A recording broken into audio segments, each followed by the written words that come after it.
who's coming on. That Zoom notification earlier, did you get it, Jake, where it said the meeting was canceled? Yeah, so what I I did don't know what that is. is I actually found the cancellation because it wiped it from my calendar when it did that. So what I did is I found the cancellation. I just found the link in It's there. so bizarre. I don't know why it did. Yeah, Did you get an email I sent out later on I it? did. Good. Okay, Yeah, good. this Hopefully afternoon. you Yeah. got that. But this is like multiple times this has happened. I was on a podcast like a week or two ago, and I got a cancellation. I'm like, is this podcast really canceled? Is he canceling an hour for us? So I text the guy and he goes, no, no, we're on. I'm like, I got a Zoom notification. So Zoom must be doing this to a lot of people. I don't know whether you've run into this, Pappy, or not. Maybe it's their last update, but I had to Yeah. send info that this happened to the customer support saying, Teams look, was doing that to me for a while yeah, because I strange. have a Teams account or Microsoft. So they were doing it as well. Strange. Yeah. Yeah, I've Yeah, And never had. I'd try to get on the meeting and I'd be on. It was like a different link. I hmm. logged in and I'm like, my one of the manufacturers we work with, she called me and she's like, "Are you on the meeting?" I'm like, "Yeah, I'm on it right now." It's like a different link or something like that. It was weird. Strange, strange. Anyway, Pappy, I got everything set up for you for showing, and if people stream on, they'll stream on. I know a bunch of people would contact me and told me they're going to watch the replay later on when I send it to them. But I might as well have you get started because I know you got a lot to go Okay. through.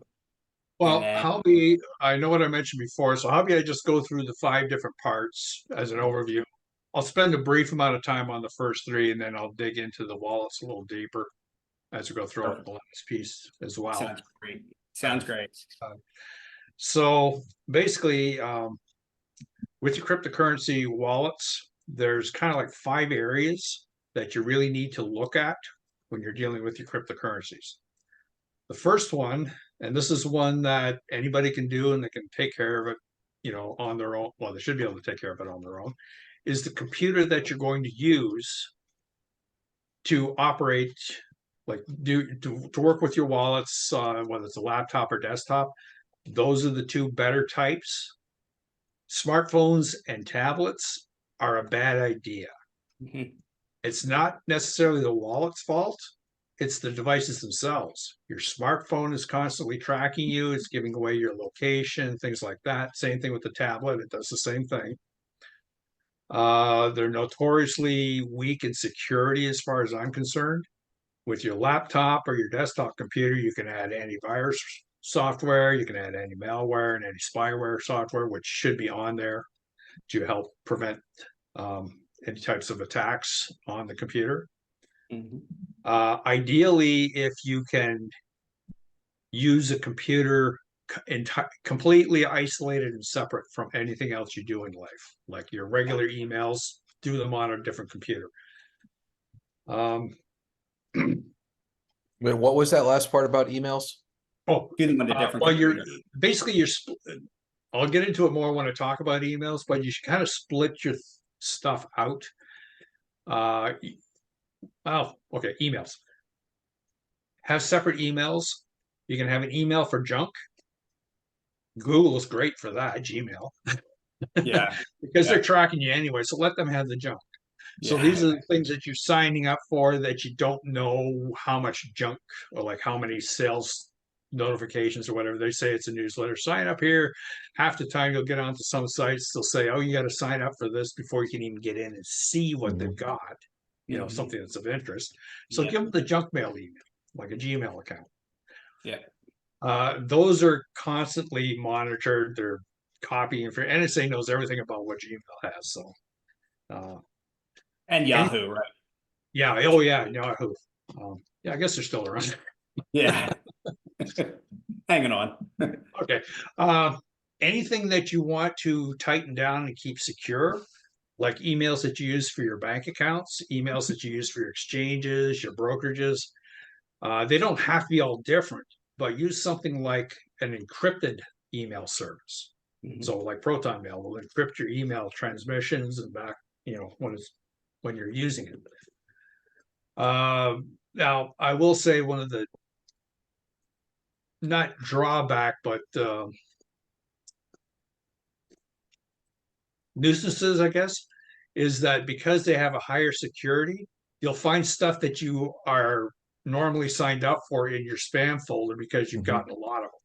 So if things come in frequently, or if you got a client who puts in their email urgent in the subject line, it'll probably end up in the spam folder. So they'll see the word urgent, says, "Oh, okay, that's just usual spam. Mhm. We'll throw it in there." Spam So toss you it. got to check it. You got to keep checking your spam folder to see just what's getting thrown in there. Most of it will be junk. People from or emails from supposed politicians want you to contribute to their campaigns, things like that will show Yeah, I reply to those actually. Paul, you've seen it. He does. Yeah, it's funny. up. Okay, so keeping anything that you want to keep tight and secure, use an encrypted software service. So Proton Mail, first one that comes to mind. There's probably other ones out there that are pretty good too. Um, what else? Any particular browsers? Should we use like the Brave browser or any a more secure one? Well, when it comes to the cryptocurrencies, you're probably going to get forced into using Chrome or Chrome extensions. Firefox Yeah. because a Yeah. lot of the Yeah. support applications are only designed to work with them. Right. You can Uh, do I Chrome do, I will, incognito mode or whatever it is. They don't track you that way, I think. yeah, that would be fine too. What was I gonna say? Oh, one thing I did notice with people who have Macs, the Safari is the default browser. Mhm. Yeah. A lot of times when you're trying to connect your device, like a Ledger or a Trezor or something like that, to the hardware to the port, it doesn't recognize it when you're using Safari. Yeah. But if you load up Chrome, not a problem. That works. Yeah. So Well, I there's use a little bug DuckDuckGo. about. Say again? I use DuckDuckGo I haven't as used that my one. browser. Yeah. I'm Yeah. looking at, but Chrome, most of them are off of Chrome, Jake, for the cryptos Yeah. because Chrome's been Yeah, Well, around I it's have Chrome too. That's all the real estate stuff is through Chrome. yeah, and It's I on think that's all the most Google commonly Sheets widely and used everything. one. Yeah, it's Yeah. widely used. So it's a good one. But what is the MetaMask? MetaMask is a big one with the Chrome extension, and I think if I'm not right, Pappy, there's some stuff with Theta that you have to use with the Chrome extension as well, if I remember right. Theta does have a Web3 wallet. I don't Yes. particularly care for it Mhm. because you can't connect your hardware device to it. At least Right. not yet. I haven't checked lately, but it's like their phone app one. It's an application. It's on the browser. So yeah, I'm not exactly thrilled about that. Where they haven't built that facility and to connect like a Ledger or Trezor to it, so you can access your hardware protected wallet that way. Yeah, I'm shocked that they haven't, to be honest with you, because I do use that wallet because I stake a lot of my Theta and T Fuel. So using that wallet is where I have it staked. So it's protected because it's staked through I forget the Guardian node, whichever one that is there. But yeah, I'm shocked that they haven't set that up through the Trezor or Ledger yet to connect. They really So do I have that. a question. So a guy is actually funny. I was in Canada a couple weeks ago, and one of the guys from the manufacturer we work with, we were at dinner, and he was big into mining and things like that of Bitcoin.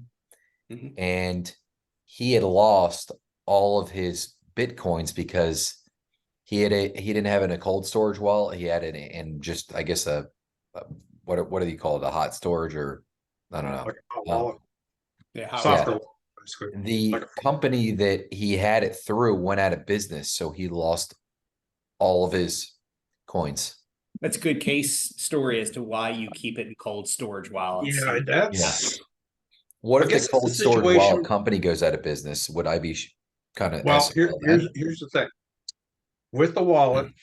If you're able to like create a backup for it, like the mnemonic backup, this is like 12 or 24 words that are used to restore the wallet, Mhm. which is Mhm. like a big thing. It's probably one of the most important things of the whole system. For sure. So if you're able to do that, then you can restore that wallet pretty much anywhere Mhm. or on a different device. So people would ask questions about Ledger or Trezor. So what happens if the company goes out of business? Yada, yada, yada. Since as long as you got your 24-word seed phrase, you'll be able to recreate your wallet and re-access your coins no matter what on just about any type of wallet. So it's a 24 word, basically. Well, there's multiple types. There's 12, which is usually the minimal size. Like Exodus wallet, or sorry, yeah, Exodus does 12 words. I It's think they just, do. Exodus and Atomic. I think they both do. yeah, Yeah. originally a lot of the wallets just did 12 words, then there'd be 24, but there's also some that do 18. There's Yeah. levels.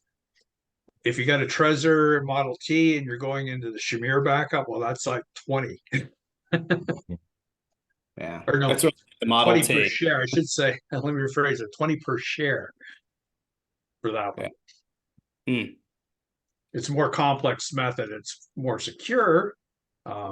Uses different words than the standard ones because you can then break it up into shares and spread the Now, packets. so with cryptos becoming obviously it's what makes it, I guess, the tangible or intangible part of it is the technology behind it, right? Of all these different cryptos. Sure. Do you see it getting to a point to where it's like somebody forgets their password, they're like they can't get their cryptos, they can't get their coins or anything like that? Getting like for example, one of my bank accounts I never use, I forgot the password to it. Like I can go in, reset my password, or I could call, the bank and obviously run through all my personal information with them and they can get me back in, like send me a one-time password to get me back in. So where you're getting at, Could Jake, we, this is super important. This is what yeah. you need to do. So I have my passwords, my mnemonic phrases, and all these things in multiple locations, different parts of the United States, believe it or not. And Yeah. I try to separate different things. So if you grab one folder, you find it, you can't just get into my accounts, right? You need the second folder that goes with it. Yeah. This is where it's difficult, and Pappy can speak to this for sure. So you need to have multiple locations, whether it's a bank safety deposit box that you put these Mhm. in, or a safe in another house, like your dad's house or somebody else's house, right? Somebody and not necessarily tied. Well, you want it to be tied to you enough that they care, right? And they'll protect it. But and it needs to be in a fireproof safe if you're putting it in a safe, right? Especially if it's paper stuff that so it doesn't burn up as easily. So that's where you Yeah. have to be really careful with the security. I think Pappy's going to get into that, but that's where you're talking about. You're not going to be able to just go get your password back, and that's how people have lost. Well, I'm That's why saying, there's could so these many companies coin let you vaults. back in though? Like it's almost like calling your bank, you know? Well, I'll let you answer that, Pappy. basically, when it comes to your wallets, it depends on the type of wallet that you're using. Software wallets have different flavors. They're easy to use. They don't cost you anything to install it, to set it up and start using it. As long as they allow you to back the wallet, like the mnemonic phrase up, so you'll get the opportunity to write down the 12 or 24 words. So as long as you've got that, you can restore that your access to the wallet if you forgot the password to the application, because usually you'll Mhm. either have a PIN or a password that you'll need to get back into the app the next time. But as long as you've got the mnemonic backup, you could go to a different type of wallet, enter do a restore, and put the 12, 24 words in, and then have access to all the coins that you had before. Okay. See, here's one of the things to think about. Your wallet does not contain the coins. Right. Technically, the coins don't exist anywhere. They're just a concept. They're Mhm. ledger entries on this blockchain. The Mhm. blockchain exists on the main net of each coin. So Theta has its own, Bitcoin has its own, Ethereum has its own, etc. So all these nodes and that make up the network is how it's alive, how it exists. Mhm. So all your wallet contains is the keys to access that information on the mainnet. On the mainnet, Basically yeah. to unlock that information and only retrieve the information that belongs to you from amongst all the other millions of users on that same network. Yep. Okay. Okay. So if the wallet now back to the software wallets, the software wallets are some are good, some are horrible, and some are worse than that.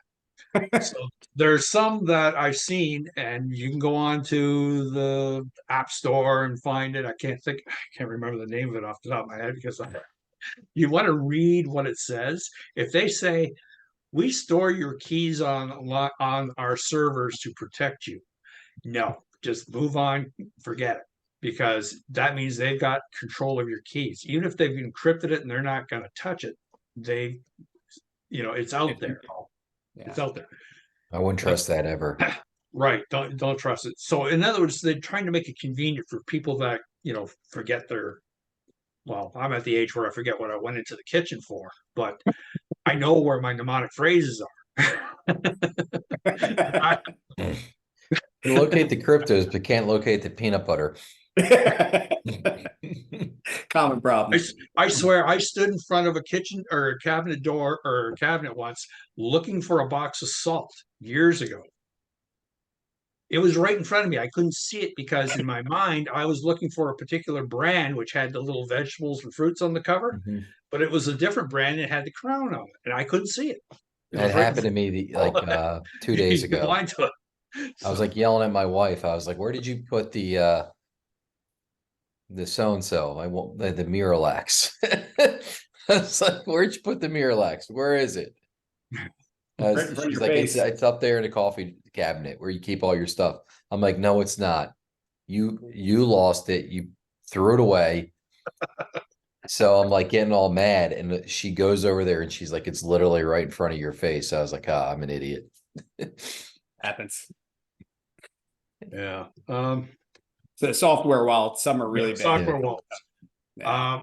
So the better ones, like Exodus, is one of the better ones in that you can connect a hardware wallet to it, like Trezor. You can pair them up. So what you then have is a wallet that is where the Exodus wallet becomes the front end for Mhm. the Trezor. And it's basically just an application that allows to make it more convenient for you. The Trezor device has the keys for that portion. If you use any of the wallets that are on the Exodus side of the Exodus wallet, that's just the software. So the keys are in that application on your phone or tablet or computer. That's where they exist at that time. So that portion. So in that particular scenario, which is a pretty good one, you could keep the vast majority of your coins protected by the Trezor, and anything that you want to make available, more conveniently available for spending or whatever, or doing transactions with, you can move a portion of it into the other portion or into the Exodus wallet itself, and then it's Mhm. accessible on the phone app, let's say. But you don't want to put a lot there because if the phone gets hacked and they figure out the backup for the Exodus portion, well then they can access that portion of the wallet and empty it. Yeah, that happened the Atomic Wallet, I think, what, about 9 months or so ago? Yeah, I'm not exactly sure what the story was. There was talk about a disgruntled ex-employee or something like that that was a Mhm. software programmer, Yeah. built a backdoor for it or did something with it. Oh wow. Yes, I don't know if it was an inside job because it was fast and it was terrible what happened with it. I was fortunate because what I had in there was I was staking Solana and staking Zilliqa. So it was staked, so it's locked up. So it's nothing that he can get and take out, at least that I'm aware of. Is there a way for people to get your staked cryptos other than the people that with the company that are holding those cryptos and actually utilizing for the staking? Yeah, when it comes to the staking, um, initially what it used to be is you took your coins and you made a deposit to the service that was staking the coins for you.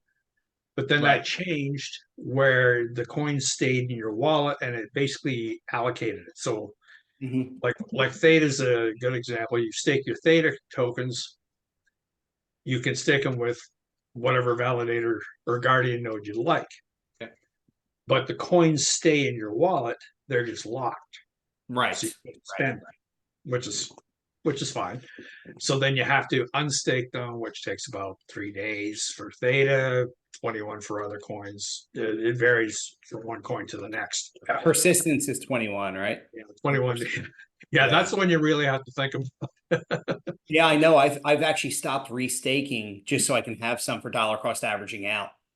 So that's kind of where I'm at with. And as a matter of fact, that's one I wanted to talk to you about too. So later on, when you get into that type of wallet, we can talk a little bit about that persistence wallet, because I think I might have to migrate mine from the current form to the newer one that they have, I believe.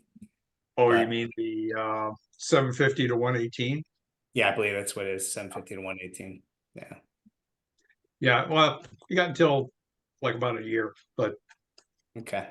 it's Got supposed to time. be it's supposed to be December 2024 that it phases out the old one. Okay.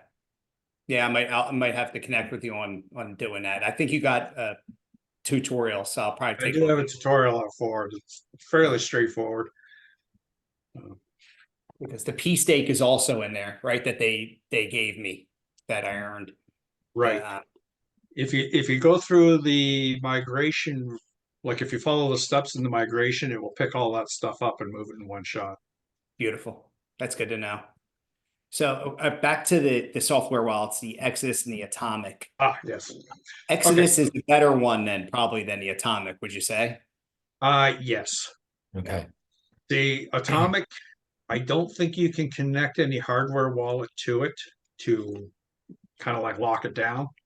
So it's a standalone software wallet. So the only protection it has is the security that you have on the device or computer that you're running it on. Right. So if it gets broken through, and that's why I say smartphones and tablets are weak in that respect. Mhm. Yeah. They're So glitchy too, I'll tell you that Especially if much. you're on a network that's not secure. Yeah, that's where you got to be careful, especially on those software wallets. But even when I'm on the wallet to look at the balance, depending on what I've got staked and stuff, it won't give me my accurate balance. Like there's all kinds of weird glitches with it. And then when I go to unstake and move it, it wasn't showing the right place. But the customer service, I got to say, in the Atomic wallet was pretty good. When I hit them with a question, they had a response, usually within 24 hours or less. So that was a positive. But I do like the Exodus wallet a little bit better. Just Atomic had much better staking rewards for like Cosmos, for Solana, Cardano, and Zilliqa at that point. So that's kind of why I went that way, Pappy. But I'll let you keep going on these wallets here. okay, so let me think. Okay. Actually, basic concept we should have covered right away. Custodial and self-custody. Custodial, all a custodial wallet is somebody else has control of the keys. So your wallets that you have with an exchange, your wallets that you have with the broker, those are custodial wallets because they own and control the keys. Okay. And I think even to an extent, even a DEX type of exchange, it's the same thing. I believe so, right? On those Because you usually have to transfer your coins from your wallet to the wallet on their site in order to make the trade, swap. Yeah. make the swap. So even in that respect, they are controlling it. But Yeah. when it comes to exchanges, especially broker is not so bad. Like Caleb and Brown, if you're familiar with them in West Yeah, they're Australia, good. yeah, they're Yeah. good. And because they're a broker, there's rules and regulations that they have to follow, particularly in Australia. I'm not sure how much it affects them as far as the rest of the world goes, but they're not going to want to ruin their reputation either by, screwing over a customer. But exchanges, they don't quite have to follow the same rules. They'll do it just for the sake of, um, not goodwill, avoiding bad publicity. Let's put it that way. If they honestly want to keep in business, they're not going to deliberately try and mess anybody over. But when push comes to shove, if they're running out or they're running out of money, they can close up shop at without a moment's notice, and any coins you have on deposit there are gone. Yeah. You have to fight to get them back, and it's happened far too many times over the years. FTX for recently, right? More most recently. Yeah, I think they're one of the Voyager, more recent. Yeah, and then Voyager, and then I mean, if we go way back in the day, Mount Gox, which was the yeah, big one when it was really the only exchange back in the day for Bitcoin and some of the others. There wasn't even really many altcoins back then. yeah. Okay, so what else here?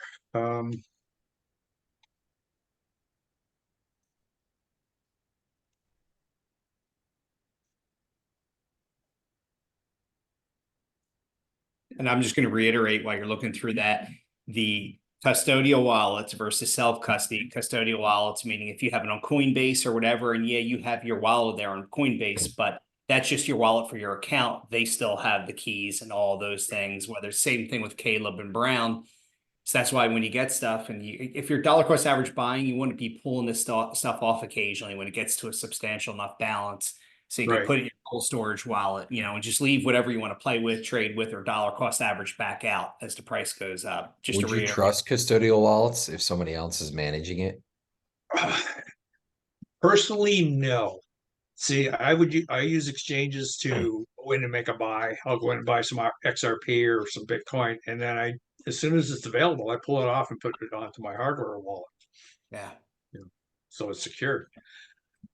If you're going to use their staking services that they'll have for some coins, then you pretty much have to have, the coins on their wallet to do it. Mhm. But if you can find a solution where you can use your hardware wallet to connect to through a web wallet, let's say, Hmm. to do the staking like we typically would do at Theta and T Fuel, Mhm. then it's much better that way because then you're just locking it up in the in your wallet, Mhm. but they have use of it for the support of the network or whatever the purposes of staking. But Yeah. then, and then with any staking, doesn't matter who's managing it. There's usually a waiting period that you have to go through to get the control back into your hands for the coins that were staked. And the native wallets, when I say that, so people understand that native wallets like Theta, that's the native crypto, and they actually have their own wallet, or Persistence, they have their own wallet. Several of them do. I mean, a bunch of them, probably the majority of them, the big ones probably do.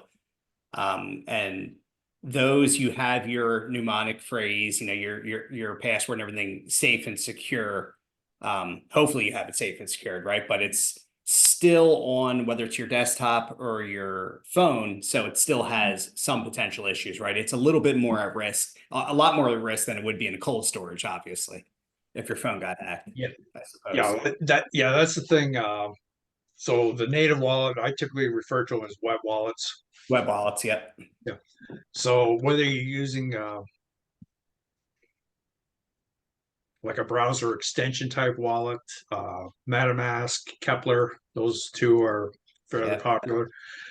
Uh, they're another form of software wallet as a Yeah. web.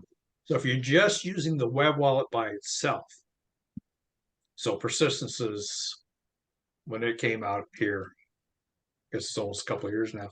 21, yeah. Yeah, so when it came out, there was the web wallet that you could go in. You could just quickly create a wallet. You had a key store file. You had your mnemonic phrase that you were supposed to back up at the same time. That was the only security you had, was an encrypted key store file.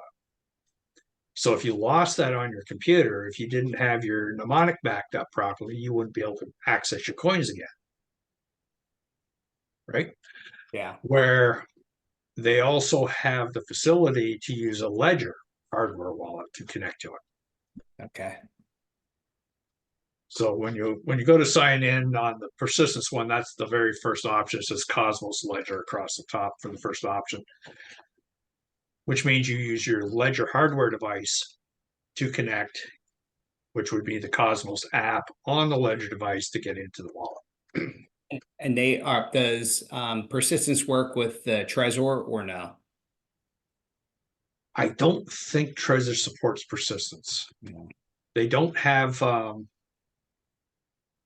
like the web wallet doesn't mention Trezor as a facility to get in. Yeah. Now,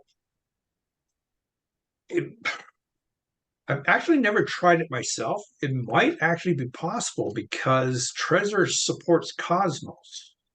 Right. Right. And it's on Cosmos blockchain, right?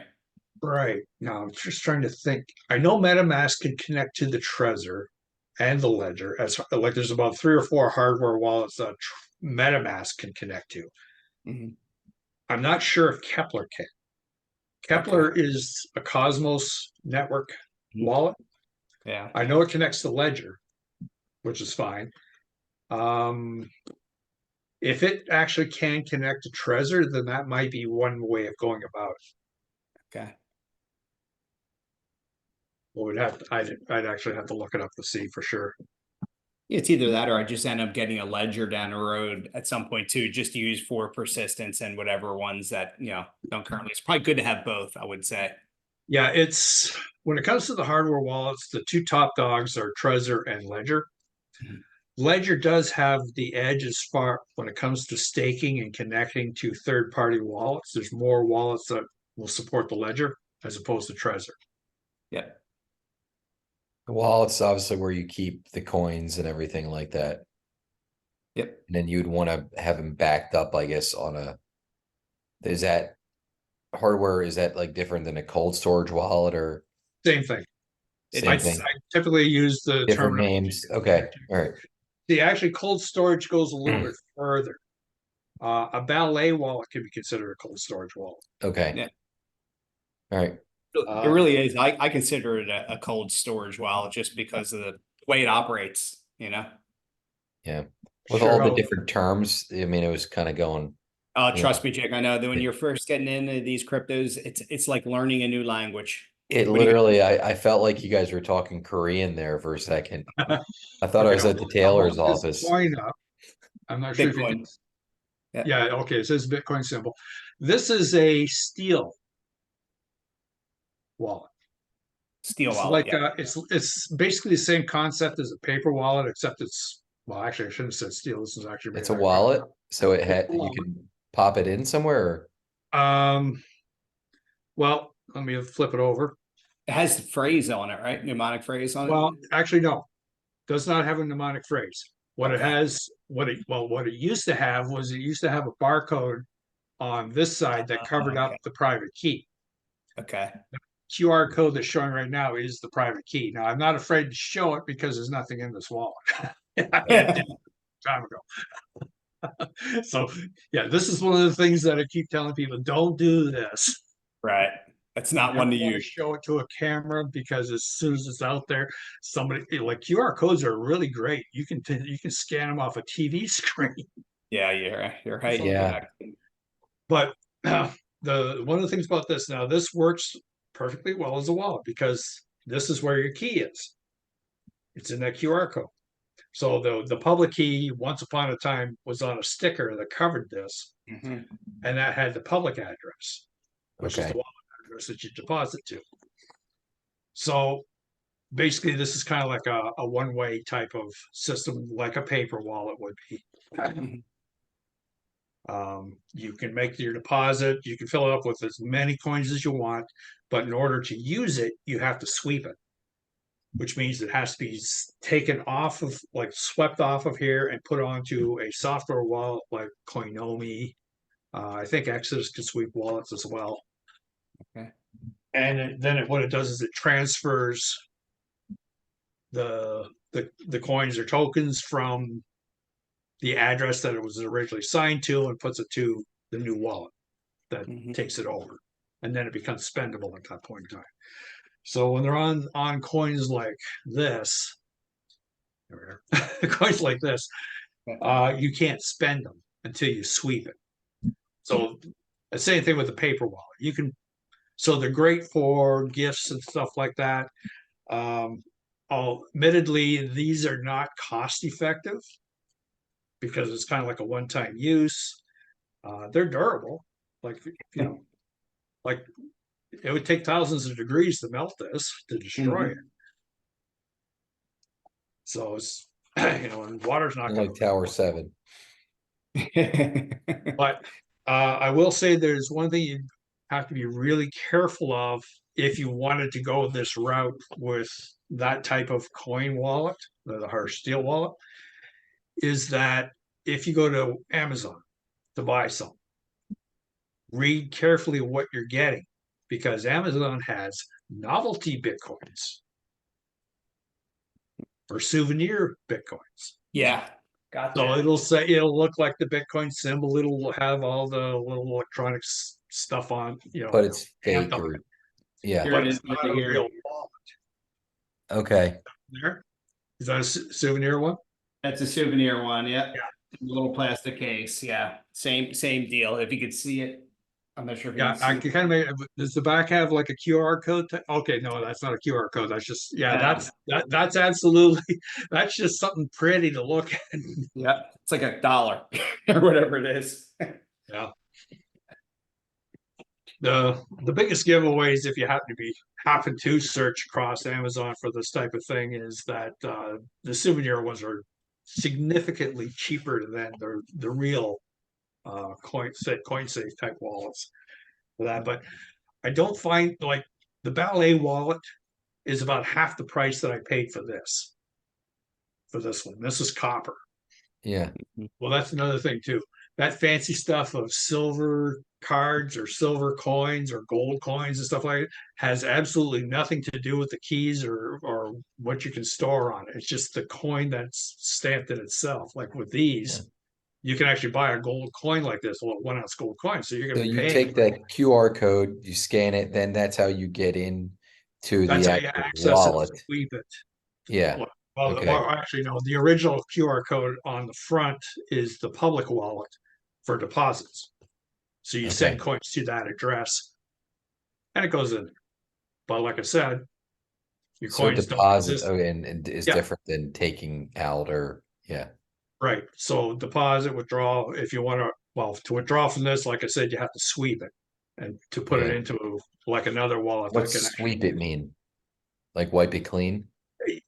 kind of. Um, there's a couple different methods that they use. One type will take over.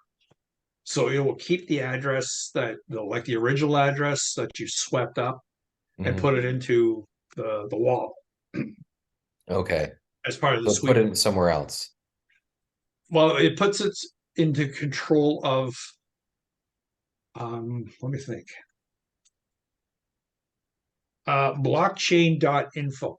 That was one of the original Bitcoin wallets on Yeah. as a web wallet. They had a process where you could sweep a wallet. So you could sweep a paper wallet and it basically took over the private keys for it and Mhm. kept it in like an entry on that blockchain.info wallet. So you'd see the information it was now spendable from that wallet.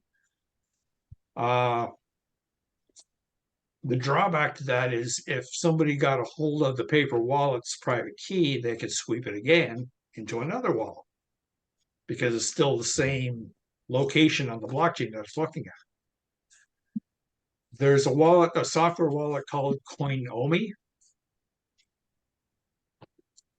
The process it uses for sweeping basically transfers the coins. So you would go through the sweep process to take over the wallet, but it just transfers the coins from the original paper wallet into the new wallet. But so now the keys are different, Mhm. which in a lot of respects is better because now you know that it is moved and gone from the original wallet. And if you just foolishly took the paper wallet or the coin and give it to the kid and say, okay, hey, you can play with this. Now I swept it. No problem. The kid takes it smarter than you, takes his phone and starts scanning the QR code and steals the coins back. Sounds Yeah. like my daughter. Yeah. You got to be careful with that, like that. the Ballet Crypto, this one, which I'm going to flash real quick, just has the QR code on the front, which is your public address.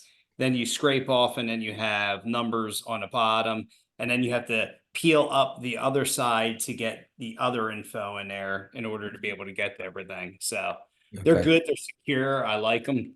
I'm a huge fan of them. But the Trezor is what I'm going to ultimately be putting probably everything on Okay. to. So kind of You guys Where's keep my going. I got to There it run is. to I the like that. real quick. Again, this wallet's empty, so I'm not afraid of showing that. Yeah, they're perfect. They're great. They're so simple Yeah. and they're inexpensive, like 25 to 50 bucks, somewhere in that range, or 60, depending on what you want. Yeah, Which it depends on which one you choose. Yeah. Like the base one is just stainless steel, so that's good Yeah. enough. Yep. Like I've seen the gold one. There's one that's actually gold plated. I thought, Yep. This gold hey, plated that's one. great if you plan on dropping it in acid or something like that. But how No often is need. that gonna come up? I know. Yeah, there's just no need for that. I will And there's say though, because they're steel, you do not want to stick them in your billfold. You no, know, you're right. Right. You're right. they're the size of a credit card, but they will destroy your wallet. They absolutely will tear your wallet apart. Yeah, you don't want anything to do with that, but they are good, handy ones here. I do like them. I've referred them to a bunch of beginners. Like, this is just a great, simple, easy one. Now, there's a lot of cryptos that won't support is the only issue. So that's where I tell them, Yeah. get into this wallet or something like that, so you can at least get started and put some other things in. Right. Basically, as a beginner, the first thing a person's probably going to think about is Bitcoin. Yeah. So Correct. you're covered. All your popular coins are covered. Yep. The one thing you do need to be careful of is the chain that some of the other coins are on. There's some coins that are only on the Binance chain. Yeah. They're usually like the BEP. They'll say BEP 20. And then they'll often in the list, you'll also see the ERC 20 variation of the Right. same thing. So if Yes. you're going for a particular type, you got to be careful which chain it's going to be on. The ballet might support both of them, but you've got to be careful which chain you're using when you're transferring them into the wallet. Make sure it's going to the correct one, or if you're sending coins out to an exchange, make sure it's going on the proper chain. A Mhm. great point. Otherwise- Great point. So as a matter of fact, Cardano, the chain, I guess my Cardano is not supported by the right chain on this one, on the Ballet Crypto one. So I have to keep that off that, and either Caleb and Brown, combination of Caleb and Brown for what I want a dollar cost average out, and Exodus wallet. Unfortunately, when I wasn't staking it, or when I was staking it, and now it's off now that it's unstaked. So now I got to get on to the Trezor. That's something I got to get on the Trezor. But another thing that is always important to do when you're moving cryptos from one location or another, do a test of a small amount to that new, make sure it gets there. All right. And then rinse and repeat once it gets there. I still do that. I do that all the time. That's why it takes me forever. As a matter of fact, I spent an hour and a half migrating a bunch of coins off of Atomic Wallet to either my Ballet Crypto or my or the exchange where I'm going to be selling them on, combination of them. And when you're doing it to multiple things, it's a pain in the butt. It takes a lot of time. And as a matter of fact, one of them, Pappy, I had to buy more Zilliqa in order to pull it off. Because it was staked and I had to get it unstaked to get it. So I had to buy like, $25 worth of Zilliqa, pull it off, and then send it over to Binance so I can then turn around and sell it. I almost ran into that problem with persistence. I use the Cosmos Station web wallet to manage my persistence because you can access a bunch of other coins on there, and I had 2 or 3 different ones that I was staking. Well, persistence originally did not have any fees. There were 0 fees for staking, so I would take and stake the whole thing, stake the whole thing. I claim rewards, stake the whole thing. Recently, they started charging a fee, Yeah. and I looked at it and go, do I have enough? Did I leave enough in the wallet? At the time, there was just enough coins in the wallet to handle it. Thank Like it God. wasn't much. It was like 0.01 expert or something like that. But yeah, Otherwise, you got to go to KuCoin and get more and use your VPN. yeah, Or yeah. well, you might be able to in Canada, but in US, I got to use my VPN or Caleb and Brown and then send it over to it and do that. So because you still can't get persistence on most exchanges, and that's a pain in the Yeah, butt. yeah, that is a pain there. But hey, it is what it is. But I know exactly what you mean because I ran into the exact same issue on persistence. Now, if let's say I have earned 20 in a day, right? I'll stake 18 or so and then keep enough that to pay for the transaction, right? It's just so it has it there. There's always extra. And Yeah, now lately I've been not staking because I want to dollar cost average out whenever this happens because like you're saying, the 21 days to unstake persistence, that's a long time. And depending on what the market's doing, like it shot up today pretty good. Persistence went from like 25 to 39 cents. That was a pretty nice jump on it. So if you want a dollar cost average out, you got to be able to have it available to do yeah, that. yeah. It's not exactly convenient in that respect. No. Okay, so let's see. Okay, well, we started talking about cold wallets. So the paper and the metal wallets are basically the same thing. You can use them, they're easy to use. Some of the things to keep in mind about paper wallets is that you're using a computer that's not connected to the internet. So you download the software from the appropriate site, like the official software for creating a paper wallet from the coin site itself. Right. That way, you're getting the official paper wallet that you want to create with them. Make sure your printer is one that you can clear the buffer, doesn't store stuff. Mm-hmm. So somebody doesn't just come up and print last page or something like that, or Right. reprint or whatever. You get another copy of it. Yeah, Godfrey, Uh, there's so much to think about with that. And like the yeah, Bitcoin wallet is, I think, a pretty much a paper wallet, right? If I'm not mistaken, the Bitcoin wallets, the basic paper Bitcoin wallet, the old yeah. one The that, paper, the original paper wallets. When it comes right down to it, see, you need to have the computer offline. So first you're going to be connected online to get the software, but once you've got it on the computer, then you got to disconnect from the internet. yeah. Preferably not use a wireless network for communicating with the printer. It depends on your circumstances. If you're in an area where you could potentially be hacked, then you wouldn't want to do that, or wouldn't want that setup. You don't want a hardwire or cable connection to the printer. Is the best way to go. Yeah. Then, depending on the printout that you get, it needs to be protected. But sometimes they're set up in such a way that you fold them up to hide Good the point. private key, which is fine. But then you can't laminate it when it's folded up because now it's trapped. Right. Well, you could, but then it's trapped. So you might destroy it trying to get it out. So then you have to think of like a folder or something to put it in. Because they're paper, you got to protect it from water, which is Mhm. what the lamination would do. Um, Either that or a big gigantic Ziploc bag, put them in, right? For yeah, oh yeah, Ziploc baggie would protect it from water, or water. freezer Yeah. bag probably be better, something bigger. Freezer bag, yes. Yeah, the big ones, the thick ones. So yeah, you seal it up full, store it in that, but then even then you got to protect it from fire. So Yes. then a safe, lockbox, whatever the case may be. You know, it actually works really well. And if people ask for this for the water, one of the best ones, my wife and my father-in-law, and a lot of that family sail. So you can get these off Amazon, these sail bags, waterproof sail bags. It's like a Ziploc and it is waterproof. You can dip it, put it in the water, and nothing gets in there. And they're big Mhm. enough where you can put a lot of the papers and folders and stuff like that in. So you can get that. And then you got to put it in a fireproof safe or somewhere secure from heat, right?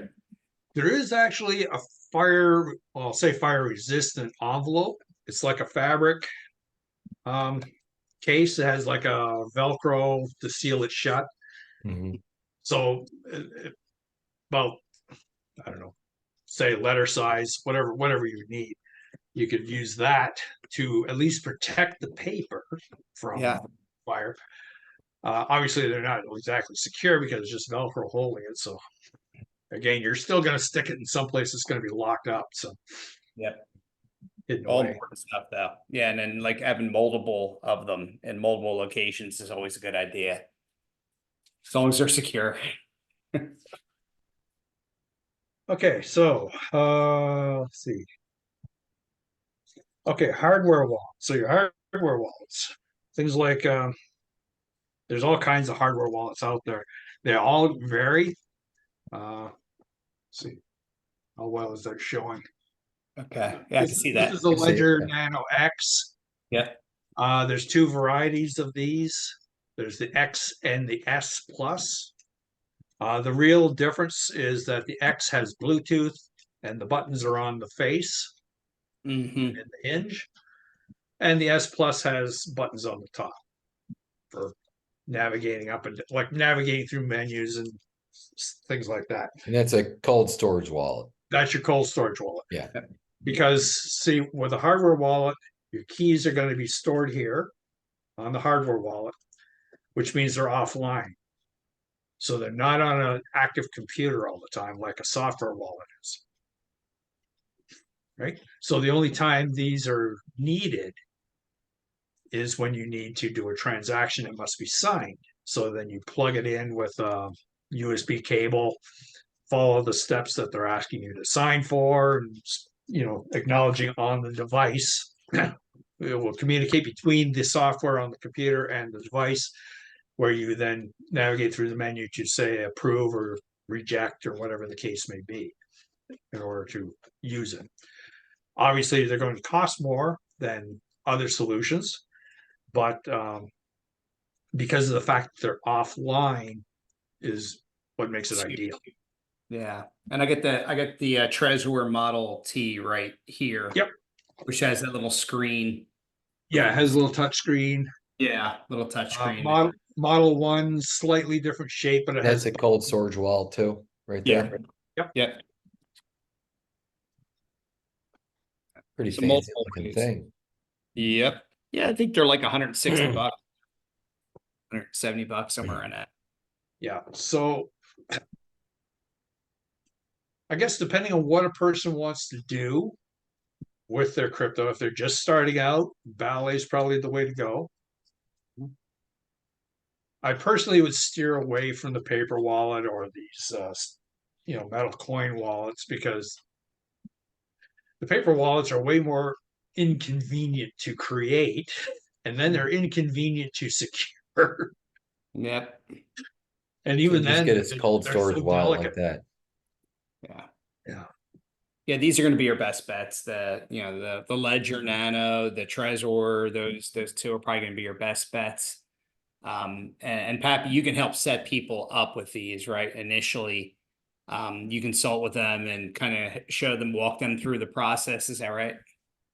Yeah, basically, in my tutorials that I've created, I actually do setups of both Ledger and Trezor. The full setup showing, okay, here's the words, this is what you're looking for, and how to do it, and then go through. I even go through the steps of confirming the backup phrase that you've collected while setting up the device to make sure it's correct. Because the worst thing that can happen is to go through all the trouble of writing down those 24 words for the device and misspell something.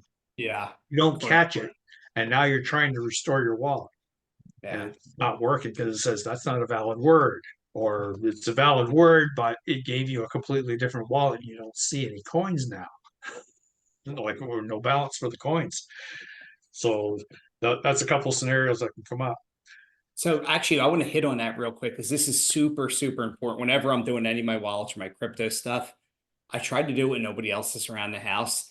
Phones away where nothing can interfere with me when I'm writing down these seed words and stuff, to make sure I spell it out, spell it right, look back, double check, go through everything just to make sure. Because if you're going to put a decent amount of money in there, you're going to be able to and then after you do it, test it right before you start loading things in there. Make sure everything's operating right.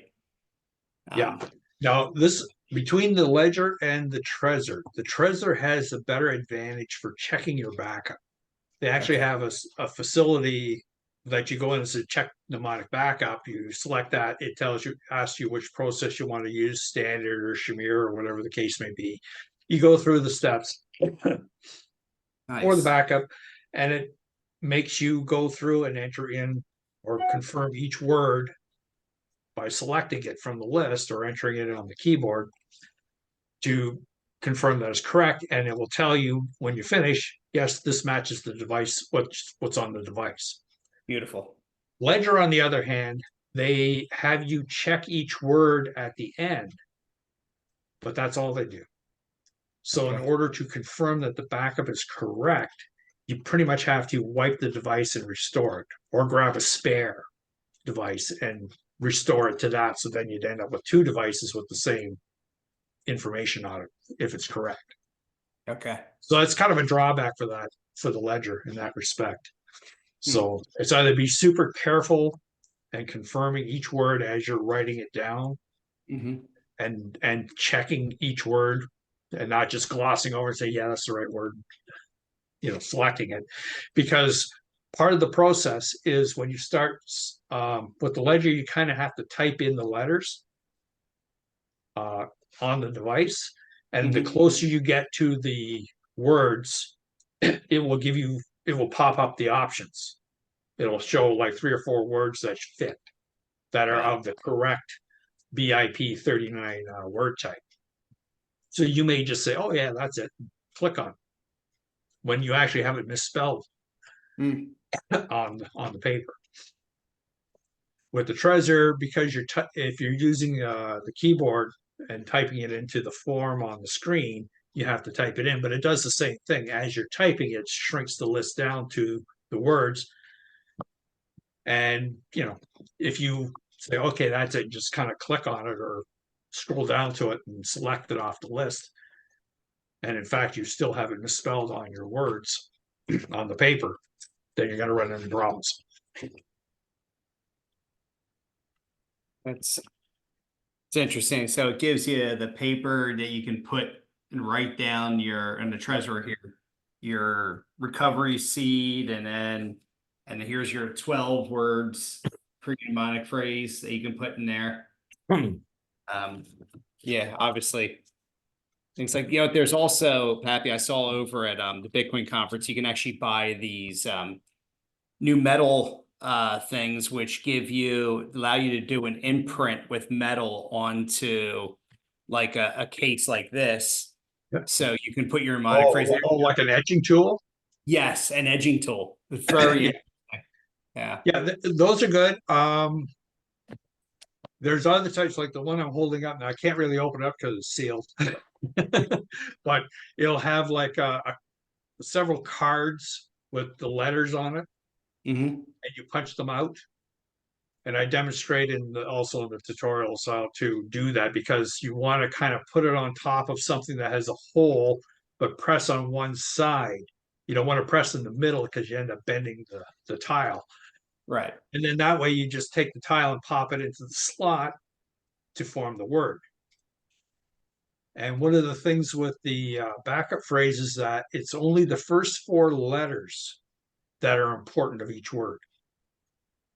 So Okay. even though the words spell out to a full English word like heavy or something like that, that's say 5 or 6 letters, the first 4 are the ones that actually make up the part of the code Okay, that's translated into the private makes key. sense. So the steel cases typically will just hold those first 4 letters. So Okay. when you're re-entering it from a steel case, you only have 4 letters to work with, but it's only going to return one result, say on the Trezor or the ledger, when you're entering it into the device or on the screen to bring it up. So once you hit that 4th letter, the 3rd or 4th letter usually will pop up the word or down to 1 or 2, possibly 3 possible choices, which the 4th letter will confirm it that that's the one that has to go in to enter it to restore the device. Okay. All right. Beautiful. Now the mnemonic backup, depending on the device or the wallet that you're backing up. So MetaMask, like software wallets, will typically have 12. Some will have 24 word phrases for those. If you're using the wallet by itself as a software wallet, then it's very important that you write down those words someplace, store them securely, double check it. And this is another thing that I have a problem with the software wallets about. When they do the double checking, they're only checking a few words. That's it. It's like, okay, enter in the fifth word, in your phrase, and you enter it in, and then it'll ask you for the, like the 12th or 15th word or something like that. Like just very minor checking for it. Some will actually have you put all of them in to confirm it, or at least click them off on the screen in order. Oh, yes, see that. That's a Yeah. better method. Because there is order to it also, right? Right, And a lot of right. things will The sequence is change. important. Some words will duplicate, which is not a big deal. What's the other thing? Well, yeah. So with the web wallets, the web wallet extensions on browsers, so like MetaMask, Kepler, that type of thing. As a software wallet, you want to make sure that you backed up the phrase for that wallet if you're relying on that wallet. So it doesn't matter especially if it's on a smartphone, you would definitely want to make sure that's backed up. But never, ever take a screenshot of the words. Never take your phone and take a snapshot of it, because that stuff is instantly backed up to the cloud. Yep. Right there. Probably not encrypted at all. I mean, it might be encrypted. I don't know for certain, but it's out there now.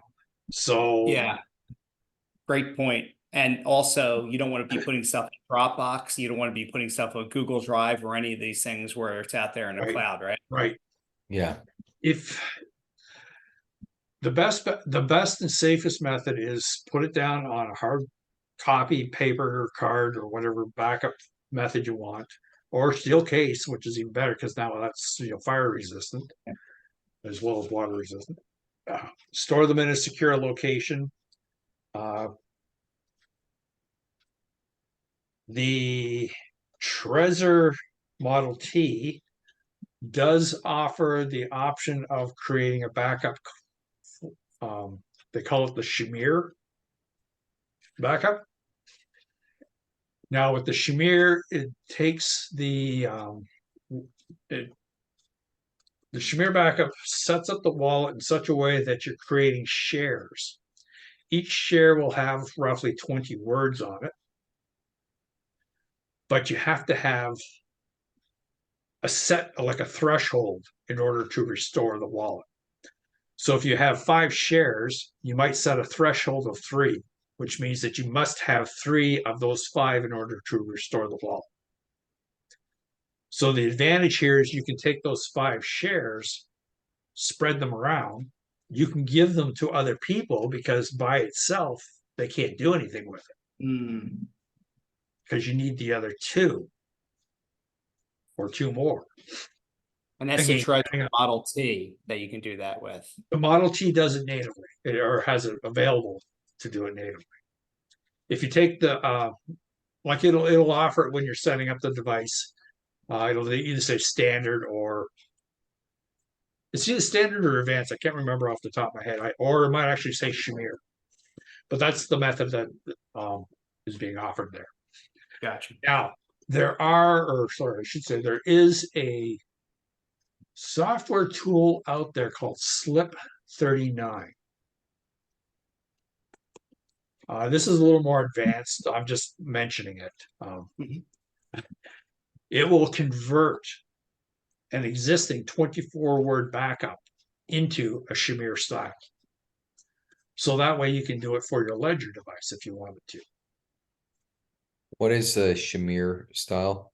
Okay, the Shamir style is it's basically multiple shares of the backup phrase. Most backup phrases are just the 24-word or 12-word mnemonic. So if you lose that, or somebody gets a hold of it, they can recreate your wallet, or you're stuck because you've lost it. Yeah. With a shamir, you can make it as small as 3 shares, that you have to have 2 of the shares as a threshold, as a minimum to restore it. So 2 of the 3 would work. More popular, or more, I will say safer, is 5 shares, and you can set a threshold of 3, which means you have to have at least 3 of those 5 in order to restore the wallet. So individually, the shares don't do anything for anybody. If somebody gets a hold of it and tries to recover a wallet with it, they get nothing, because it's going to want the other 2 as part of the restoration process. Okay. So you could absorb a loss of 2 of the shares, or a theft of 2 of the shares. Nothing's going to happen as long as you still have the other 3.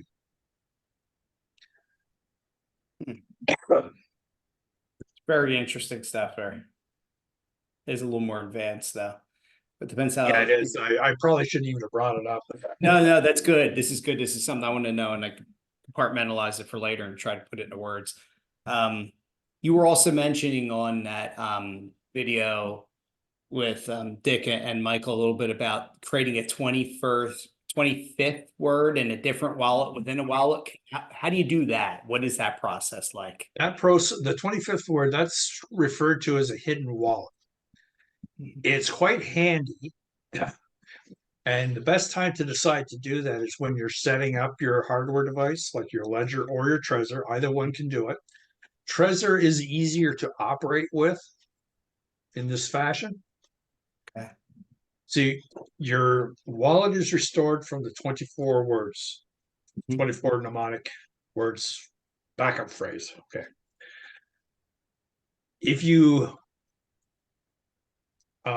If those 24 words were stolen, somebody could restore on another wallet from those 24 words your wallet. Now, here's where you get a little crafty with it. If you create a default wallet, or set the device up initially, it has a 24 word backup, and you buy a tiny bit of Bitcoin and put it into a Bitcoin wallet in that default wallet, basically dust, let's say, like a minimal amount. If somebody steals the 24 words, that's what they're going to see. So anything that you have on there on that default wallet would be able to recover from that initial 24 words. Okay. If you create a hidden wallet, which is applying another word, a phrase, it can be it can be anything. There's limitations, I think, up to 50 characters, which is insane. Yeah. But because you have to enter that in each and every time you want to access that hidden wallet. So that becomes your 24th word. So you can actually write a little limerick in there if you wanted to, something that's easy to remember. Yeah. But the caveat is if something happens to you and somebody else needs to access that wallet to recover the coins, you have to write it down somewhere. Yes. Right. When you write it down, don't store it with the 24 words, keep them separate. But you have to have instructions for the person who's taking over on where to find all this stuff so they can get at it. Because the 25th word will accept anything that you type in. Okay. So it'll accept any phrase. It does not have to fit the BIP 39 word set, which is like 2048 words. There's a set words for the mnemonics so that they have to match up to, or be within that list in order to be usable. Yeah. But with the 25th word, that's your passphrase that creates the hidden wallet. It gets combined with the original 24 and creates a whole brand new set of keys. So the wallet addresses are all different. The private keys are all different. But in order to access that wallet with Trezor, typically asks you, do you have a passphrase? Enter it here, and you enter it into the box on the form.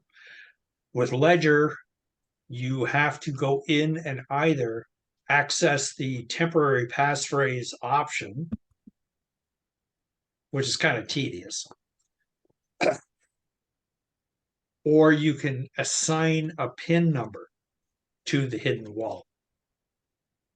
So what then happens is on the Ledger, you go through the menu option to assign a PIN. Well, it's going to ask you for the passphrase, which it will then store on the device, and then you assign a PIN number to it so that when you access the device using that PIN, it then accesses the hidden wallet section. Yeah, so you on the regular, to get in with the 24 words, say, you set up a pin as well, and this is a separate pin, right? Yes, Separate. for the Ledger, you have your, we'll call it the default PIN, which you set up originally when you're setting up the device.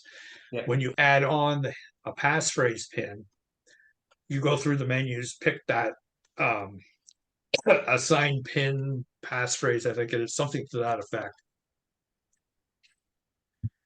It'll ask you for the passphrase to enter in. You enter that, and then you assign a PIN number to it, and that's all stored on the device. So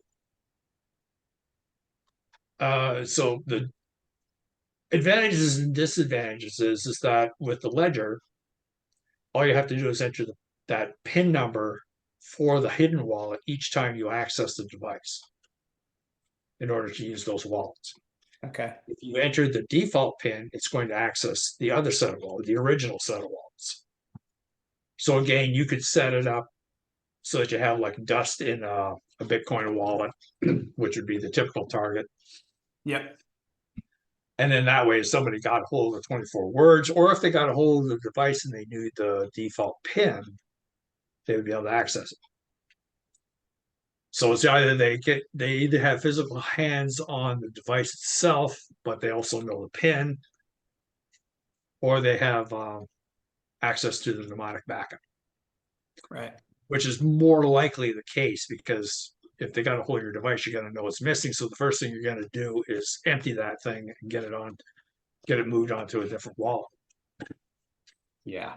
Yeah, and you might have to do that quick. And I wanted to reiterate something on this. So if you lose that treasure, that it's not that big of a deal because you can recreate this with a new treasure, right? As long as you have your seed phrase, your pin, and all that kind of stuff, you can recreate it. So if this thing got lost, burn up in a fire or whatever, you can still recreate it. However, the Ballet Crypto, if you lose that, you've lost it, right? Unless you have it written down or everything copied in multiple locations somewhere else. I just want to reiterate that for people too. Yeah, the drawback with the Ballet one, because it's imprinted on that steel card, that's the thing you have to protect.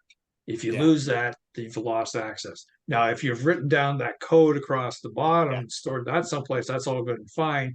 But you still need that flip the QR code and the QR code behind it. Now that you would have to be extremely careful copying that private key number down. It is written out in plain text underneath there, but you have to have it exact. Yes, yeah, you do. Yeah, that's where it's a little more risky. That can be done. You can make photocopies of it. And as long as they're clear and crisp and good, you can utilize that. And I do think I have multiple copies of it that way with both sides of that one. So yeah, these are all super important things of wallet management and control, and there's so much maintenance that goes on with these things, right? Because I mean, you might need to get a new device in a couple of years, and then you're migrating from your old device to the new device, I guess. Well, that's a simple process too. Okay. Let's say you had the Trezor 1, like the older version of the Trezor. It had a limit to how many coins it supported, but you don't have to transfer everything from those old wallets to the new wallets on the Trezor Model T. You just need the backup phrase from the Model 1 and restore it onto the Model T. And then it's there. Everything's there. Beautiful. Yeah, makes so much sense. Nice and Now, simple. if there's a reason why you don't want to use, like, let's say the phrase was compromised, or you feel it's been compromised, so you want to set up a brand new one, then you would have to go through the process of transferring coins over. Say, for example, you wanted to employ the Shamir backup for the Model T. The Model 1 doesn't have that, so you would have to do a move, basically, Gotcha. On that you would. Yeah. because it's going to give you a completely different set of private keys and wallet addresses on it. Yeah. Well, this is why it's harder for people like my grandparents or my dad to be able to have and manage cryptos who's not super tech savvy, right? This is why the adoption is taking longer. That as soon as it becomes more simple where somebody can have it and hold it at a bank, which they're going to have soon enough, probably the next couple of years or so, Bank of America, Wells Fargo will custody it for you. It won't be secure, right? Because now it's going to be like you're leaving it on exchange. Not Pretty your much. keys, not your coins, right? As the saying goes. But I think Yeah. that's The ideal setup that I can picture right now is if they create a device that's, about the size of your cell phone, but only has the capabilities of either connecting onto a Wi-Fi network to connect with the internet, or you can physically plug it in somewhere. Yeah, but it only is a wallet. Mhm. Okay? So you have to have some method of communicating with the network. So I would say for privacy purposes, like if you want to okay. Well, depositing is not a problem. All you need is the address for that. So you pull up the public address and put it up as a QR code on the screen, and then somebody could send coins to it. Mhm. That part would be easy. It's the sending. So if you wanted to spend, what if the Lightning Network can do it? I've seen something Thailand or something like that where they showed people going up and they were just scanning a QR code and it was boom, Yep. instantly done, but it wasn't connecting to the blockchain. So obviously there's something in between that's either holding it and then locking it to later synchronize it. That makes sense because actually let me see if I have this here and I'll pull it up so I can show it to you real quick. It's very similar to it. Tell me if you can see this. Do you see this Bitcoin River link allowing users to send Bitcoin by text? Is that showing up? Yeah. Yeah. That Okay. doesn't seem secure, does it? Well, it goes through a text message, and this is what I think goes to what Pappy was saying too. So there's got to be some proof before through the blockchain that you have whatever percentage of Bitcoin you have. Think of it as maybe preloading a gift card is kind of what I'm thinking as to how this is. And you want to send somebody $100 worth of Bitcoin, you're going to be able to do this through Riverlink, which seems pretty interesting here. And it's So going it's to like go. a gift card, like a Wawa gift card that's preloaded with, To me, say, I think that's how dollars it's on got to operate. And I haven't fully read this article and I want to get a little more into it. And Pappy, if you're interested, I'll forward this to you too. It's pretty interesting, but by text, you're getting it, receiving it, and then you can link it to your Bitcoin wallet or whatever wallet you store Bitcoin or whatever. And I'm sure you could do it with Litecoin and all these different things as well. But I'm thinking it's along that kind of a process there. So pretty interesting stuff and how it's advancing and how things are going. Pretty soon, Jake, I'll be able to send you, if I use Riverlink, I'll be able to send you Bitcoin through that. But then you need a place to store your Bitcoin. If you had a Cash App, you would have a Bitcoin address so you could store it on there. But how secure is your Bitcoin on Cash App, Pappy? It's not very secure, right? No, that's just, to me, that's just another software wallet. So It's an exchange. Yeah, it's Cash like App. on an exchange. Yeah. yeah, Yeah, Cash I App would play an use like a cold application. storage wallet or something like that. Yeah. Yeah. You would want it to. Now you could do it like PayPal, Venmo. They have you could buy obviously Bitcoin Cash, Litecoin, and a few others, Ethereum and stuff on there, and store them there. But I think it's kind of just like you put it on Binance or Coinbase or any of these things. It's just sitting on an exchange more or less, kind of. Is that So secure using it on that's, PayPal? you could do it on PayPal and stuff. The problem is somebody could hack in here and take it off of that. I would never have more than, as Pappy calls it, dust, right? You wouldn't want to have more than dust on there. Yeah, Once you have a because I know significant amount. PayPal, you can do cryptos now. That was the big thing. Yep. No, I've bought some occasionally. I remember when I was at the Bitcoin conference, I was sitting on the beach and the Cash App plane went by and it was the QR code. I hit it and I got $100 worth of Bitcoin right into my Cash App thing. It was great. Oh, Yeah, sitting on the beach. And that just 100, Paul, that was you make before money I got sitting on shot the like beach, you know? totally. But no, but it's not secure, and that's why we're talking so much here about these wallets and the security, and that's why you don't want to have it just sitting on the Cash App. But I think we're Yeah. getting to the point where it is getting a little bit easier, where more people are going to be able to send and receive Bitcoin and other things like Bitcoin Cash, like you were talking, Pappy, in Thailand. And I know there's a guy who I used to follow, Digital Dave, who lives in Thailand, and he was doing, I think he used Bitcoin Cash to buy stuff at one of the restaurants, and it was just some QR code scan, I think, for his, and the transaction went pretty quick. Yeah. It also reminds me, you were talking about Cash App.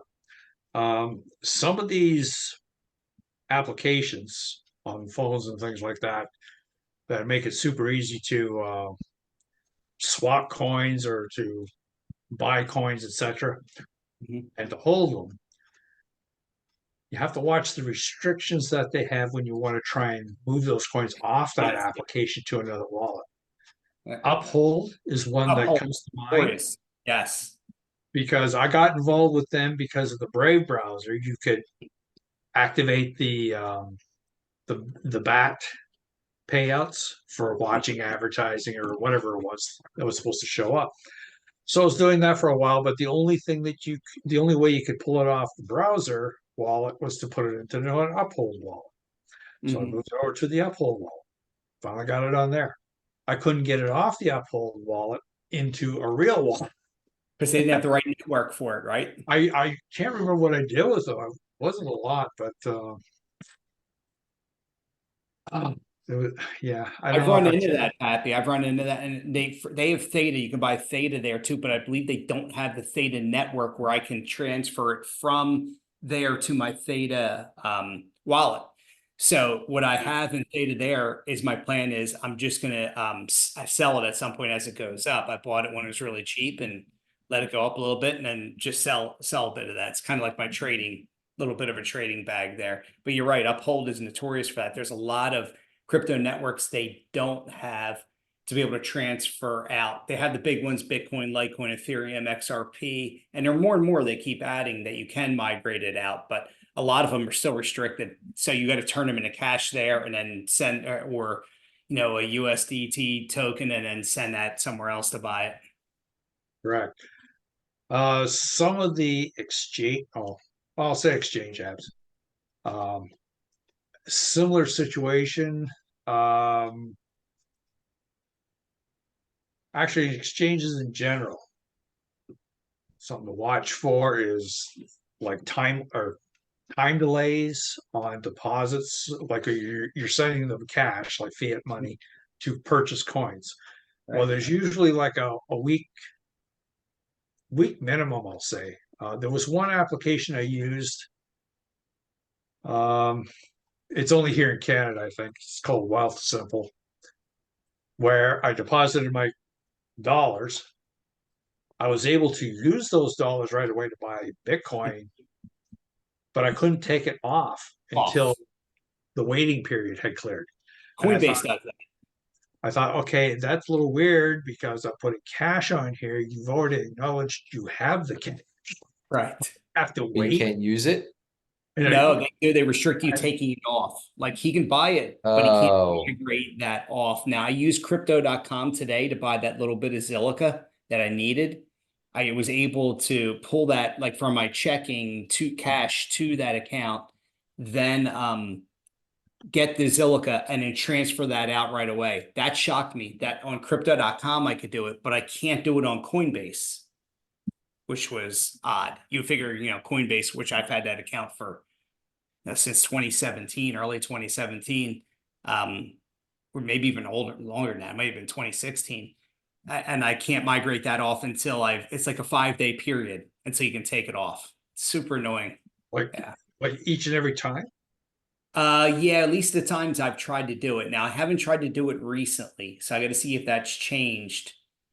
Um, when I say recently, in the past year, I have not tried that on Coinbase yet. But people that have opened new accounts, I know that was restricted. They were restricted. I know I can understand a new account would be restricted.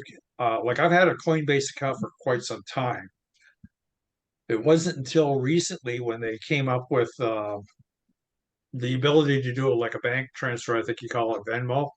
Yep. So from the bank on the Coinbase, but there was no waiting. I could Yeah, purchase the coins right away, right and then away. if they were available, I could pull them off. Oh, good. Sounds good. I got to try that because I have not tried that in the past year with Coinbase. Now, I will say that my version of Coinbase is going to be the Canadian Right, which could be a one. different Could factor. be Maybe it's different restricted in rules. the US. Yeah. US is very restrictive, unfortunately, with that stuff. And like Dick Algier, because he's in Hawaii, and that's the most restrictive, right? He used to have to buy stuff on Uphold because he couldn't use Coinbase or Binance. I guess he probably used VPN or was using Caleb and Brown for a lot of his stuff there. But yeah, what a pain in the butt. Hawaii is very restrictive. Certain states are restrictive, which is strange. I don't know whether you have that with different provinces in Canada or not, or if Canada's uniform.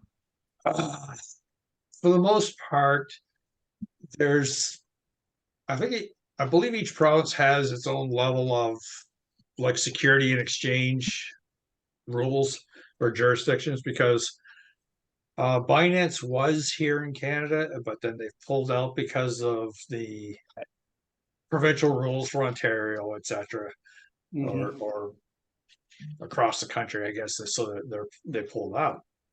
Okay, but now it wasn't a huge deal for me. I was using it for a while, but I started using other. I try to keep a bunch of exchanges up and running, Yes, me something I too. can know where especially the ones where I could just drop some cash in there and then Yeah, okay, I got the coins to pull them off now, so we're good. So yeah, I got because two or three that are like that. you need to have those like for Binance because of everything went on Binance.us, that is. Mhm. When everything that went on with them going after Binance, they stopped allowing you to use your own cash air. So if I want to get something on Binance, I got to transfer Bitcoin or another crypto to Binance, then I can convert that to other things, which is a real pain in the butt. KuCoin, I have to do the same thing. I can't give cash. I have to send Tether or another stable coin or Bitcoin or one of those and then convert from there. And I have to use my VPN and say I'm from Canada. Yeah, there's some of the DEX exchanges. They're just coins, strictly coins. So, like for persistence, that's one of the ones that people have a hard time buying because Mhm. it's not available. But there's the osmosis exchange. I think it's just called Osmodex or something. Bleh. I think it's just called osmosis.app is the site, but it Okay. only takes coins. So what I've told people what they can do is um, go to Coinbase and buy Ada. No, sorry, Cosmos, not Ada. It's Atom. That's the word. Cosmos, which is Atom. Atomic, right? Atom. Yeah, Yep. Atom coins, which you can get on Coinbase. Take those, put them in your wallet. Then you connect your wallet to the Osmosis Dex, deposit your coins there, swap them for something like for the persistence, and then you pull those off. Mhm. Back in the day, 2020, 2021 is when I had to go to a DEX to turn my Bitcoin into Theta because Theta was so hard to get and so hard to find. So I remember doing that whole process and again doing a test, and some of it was pretty substantial amounts. So I can't remember which one I used. It might have been simpleswap.io. It might have been back in the day that I used. There's a few of them out there now. There's a million of Pancake Swap, Simple Swap. There's what's probably about 30 different dexes out there like that. Yeah, Simple Swap. Those swapping sites are great. for doing a quick exchange, pricey. Yeah. Yeah. Fees are They're high. very pricey, very pricey. And here's the thing I can't figure out what my dollar cost basis was, right? Because I'm swapping Bitcoin for Theta and I kept that transaction information, but I don't think TaxBit could figure out what my cost basis was from original to the swap out to Theta and all that. So that a lot of that old stuff back in the day that I did is I don't know how much that's going to be known. Yeah, because they can't the apps like Coinly is another one. Mhm. Um, Right. it can't pull stuff from Simple Swapper because they Yeah. don't keep any information. Yep. I know. So that's where you run into issues trying to figure out what your cost basis is on stuff. But hey, that's a whole other issue. That's another video we could do. But I don't want to do it because nobody likes giving a tax man any money. Yeah, do you have to pay tax on that, Paul? Capital gains, right? If you have that, and I think you can write off losses. I haven't tried to do any losses. I really have hodled. I haven't sold much stuff over the years. I've really kept it, and that was my fault for not when the market went up the last two cycles, not selling enough stuff. I sold very little. I just kept holding Bitcoin and Cardano and all these different things. Now, when I go to sell them, I'm probably gonna have a pretty big cost basis. That last You could buy spike. real estate, right? Put it Yep. into real estate, couldn't you? Can't do a 1031 exchange with that, unfortunately. Now, No, you can't. nah. On What were one we of these properties. I would love to. What we're gonna say there, Pappy? I was going to say that last upswing back in 2021 kind of blew our expectations out because the previous ones I did some analysis on it. It says, okay, well, this time it did this, and then this was a low point and it ran all the way up to here, so that's X number of percent over the Fibonacci scale or Yep. whatever it was. So then I calculated, followed somebody that was talking about differences in the days from the low to the high and low to the halving as the same number of days from the halving to the high. Mm-hmm. Something to that effect anyway. So I was doing those calculations. So I had it calculated that in the fall of 2021, we would hit these big run-ups in the price, And it which it did. did to a point. But the expectation was something like 100,000 to 100 to almost to a peak of something like in the 300,000 range for Bitcoin. Right. Right. Whatever happened earlier in the year, back around May or something like that of 2021, where there was this drop. Big And then drop. I remember that. I Yes. remember that, hearing took about the it. wind Yeah. out of the sails, and it just recovered to 70,000. And it was like, Yeah. so I had taken a bunch of coins that I had, put them on Caleb and Brown, and I said, okay, these are the price points. Well, they were astronomically high because I was still expecting them to shoot up to those levels. Mm-hmm. Didn't come close. Yeah. They sat there for almost 2 years. And I go, I should get those coins off Caleb and Brown. I don't think we're Yeah. gonna for a while. Oh, so true. Because we never hit those things. And I remember that May of 2021. Do you know what was one of the big drivers for that dip? Was when Elon Musk stopped accepting Bitcoin to buy Tesla. That was a big thing. That actually became a big thing, which dropped it and sent people sour on it during that time. And it was a substantial one. There was two different things that happened. I think like one in March and another one in May with Elon that really did a double dip before it hit that high, I think in October. Why did he do that? He started his own coin there for a little bit, Oh, he right? got pressured. He got pressured by he didn't start his own coin, but he liked Dogecoin. He was being pressured by That's his right. board. Remember, his board was saying Bitcoin is not friendly, environmentally friendly, right? So they pressured him to take it off. Oh, yeah, I They remember tried to that. force him Yeah. out. It was one of those weird scenarios like that. He still loves Bitcoin. He still kept it and hold it, and he held every bit of Bitcoin that he got. But Dogecoin is one he likes to use. As a matter of fact, I wouldn't be surprised if he uses Dogecoin on Twitter, now X, right? Because they're going to have to do different. They're going to lose advertisers. So now people are going to be utilizing, they're going to have to pay to be on that platform at some point. There's going to be some kind of payment set up on that. Yeah, they're trying to go almost to like an ad-free platform, but I don't understand how they're going to make money. It's going to be subscription based.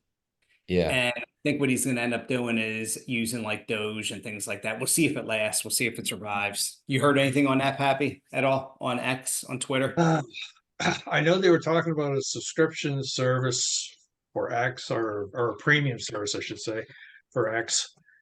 I myself, I've never done anything more than get the blue check mark kind of thing. Yeah. Well, Yeah. they're trying to bleed them Which I dry. do find, despite what everybody feels about the blue check mark, I do think it's a good idea for people to Yeah. have a verified account, because I have been All the followed by so bots. many Robert Kiyosaki's. It's ridiculous. Oh my God, I know. I know. It is Yeah. nice to have that Put that verified we know follow, who's babe. who.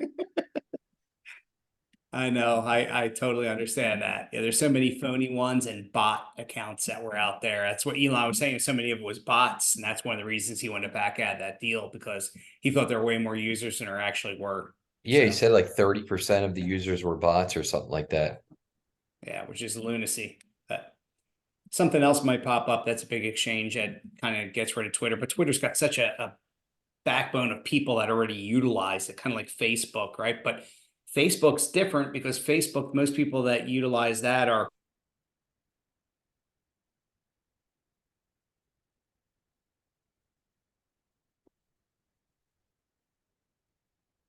Still there? like that. Yep, Okay. I'm there. Okay. Got me? I'm not sure if it was me or Yeah, something it else. froze there for like, The internet froze up for a second. Yep. Uh, Should hopefully be a little bit better right now. There we go. All right. I don't even remember where we were, what I was yeah, even you're saying. talking about Facebook. Oh yeah, how it's Yeah. like it's driven by not millennials. It's driven by Gen X and baby boomers really utilizing Facebook, Oh yeah, where it's like, Instagram is utilized by millennials and Gen Z. So I do expect Facebook to really kind of fade over the years, unless they change something. yeah, my like mom, well, my dad doesn't use it because he doesn't have any social media. He doesn't know what it is. He hates it. But my mom is like always talking about so and so posted something on Facebook, and it's like she's all over there. Women use it a lot, a Yeah. lot. She, like my wife's on a lot, just follow up with family and friends that post Yeah. stuff on there. So it's really just kind of like a following thing, but it's really not used by at all by my kids. They don't use it at all. They use I Instagram. I don't have it. I deleted it. So there's no point. I mean, I use it for business. That's all I use it for. I don't post any really family stuff or anything like Yeah. that. It's like real estate stuff and yeah, that we're Yeah, floating I through went there. back to X when Elon bought it. Well, actually, they reinstated my account. No joke. He like got me. I got reinstated. I wrote an email and I got reinstated. I got to get reinstated. Something out. My account got locked up. And Yeah, I'm like, mine got no idea locked why. up I don't even use by it. the communists Yeah. So I because got I to was figure like that out. retweeting conservative stuff in 2020. So they kicked me off.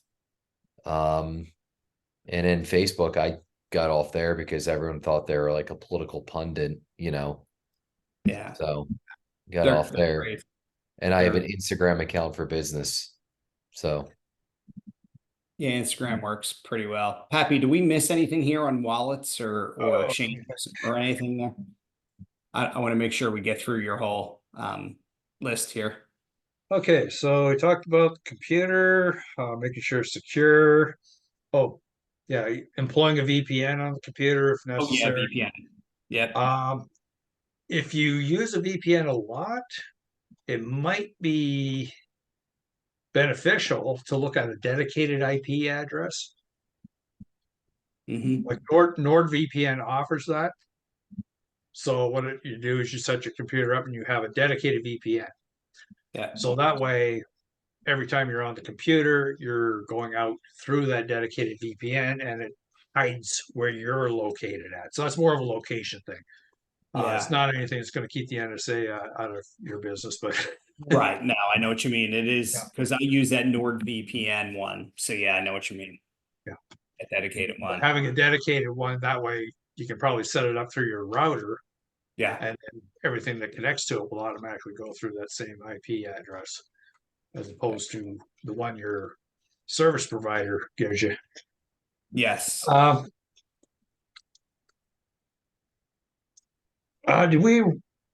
Did I say anything about password managers?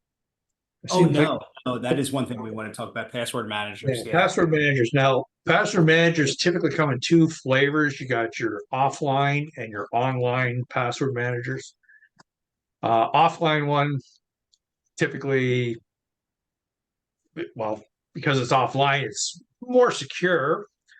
But the password managers in general, I recommend those because the only password you really need to remember is the password you use to get into the password manager.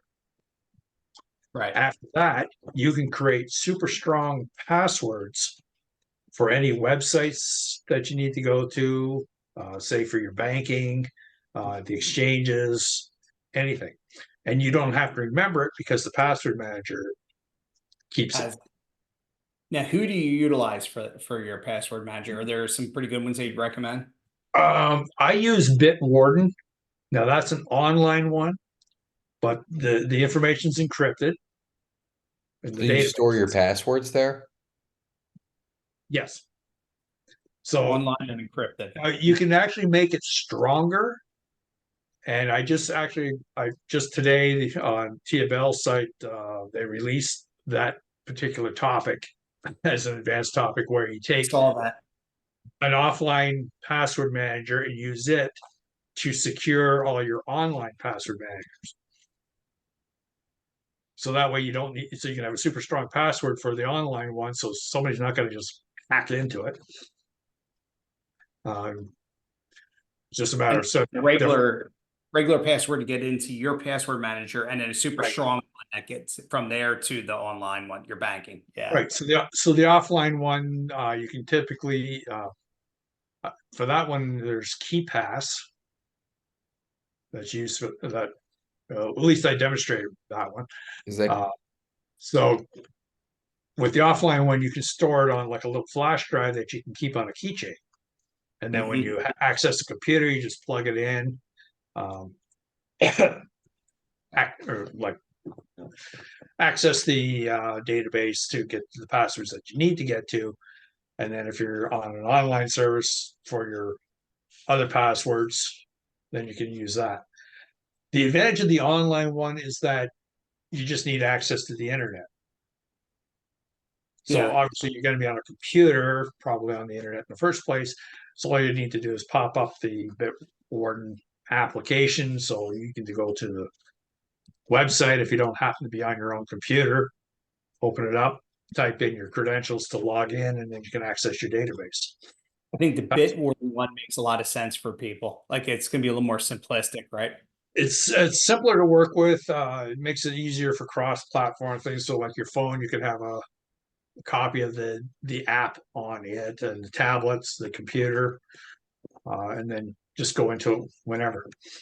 Oh, excuse me.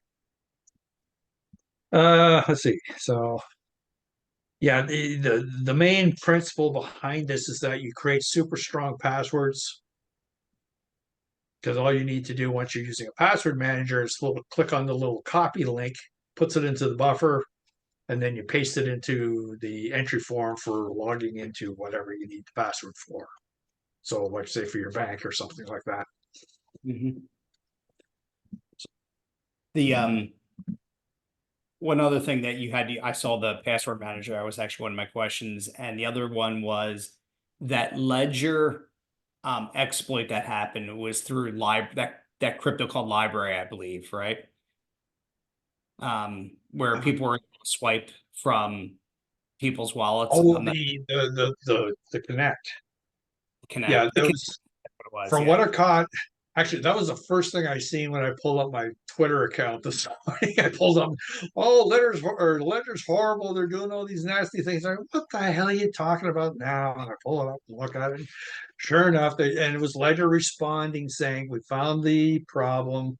We've got they put a solution in place, or they were putting a solution in place at the time.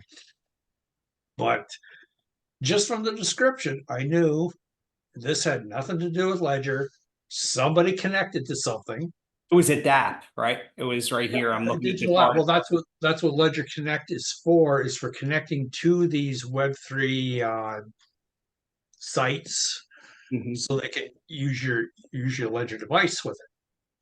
And that's where the danger could come in when you're doing a plug and play with some of these other things here when you're plugging into a DAP to do Well, it. There was the biggest, Dodge roller trainer. biggest thing is they probably got tricked. Well, I'll say tricked into clicking on something and say, "Oh, you need to upgrade your Ledger Connect. Hmm. It's not up to date. Here, click this link."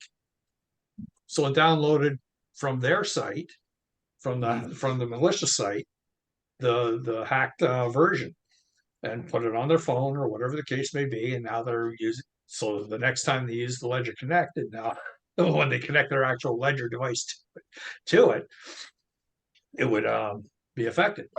Yeah. Because the only way you can get at a ledger is if you sign the thing. You can't get at it any other way. So they would have to be taken through some kind of steps that made it look like they were signing a transaction and basically emptied their wallet out. Yeah.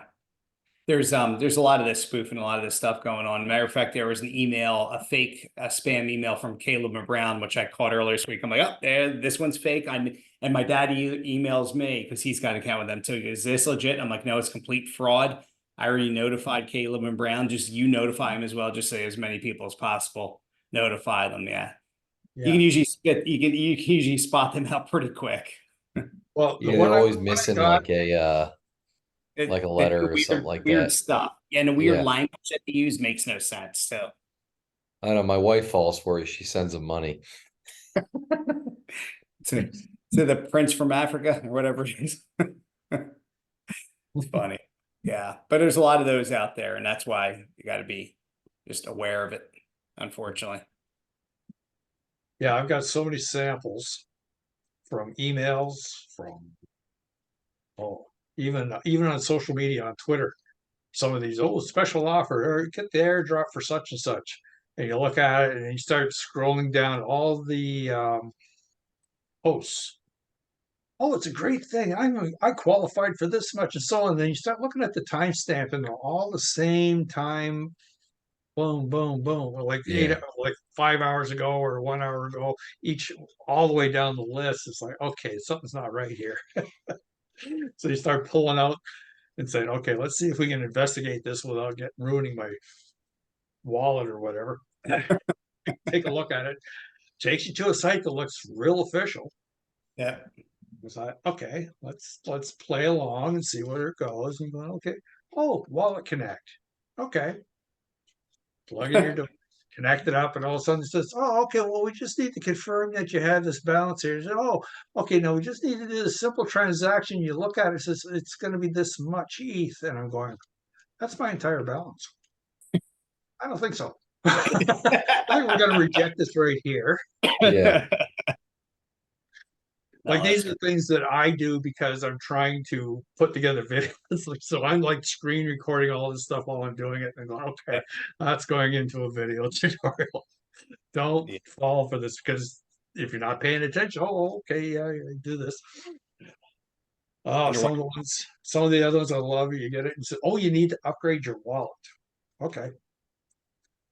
Or you need to confirm you're not KYC verified or some fool thing like that. For wallets that don't have KYC, like MetaMask does not have KYC, but yet they say, oh, you're not KYC certified. So you need to go through this link to do it. Yeah. Somebody's going to click on it.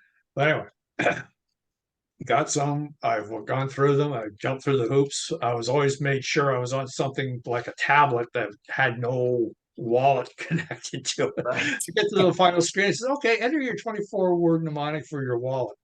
Yeah. Like, Really? okay. I must have been born yesterday.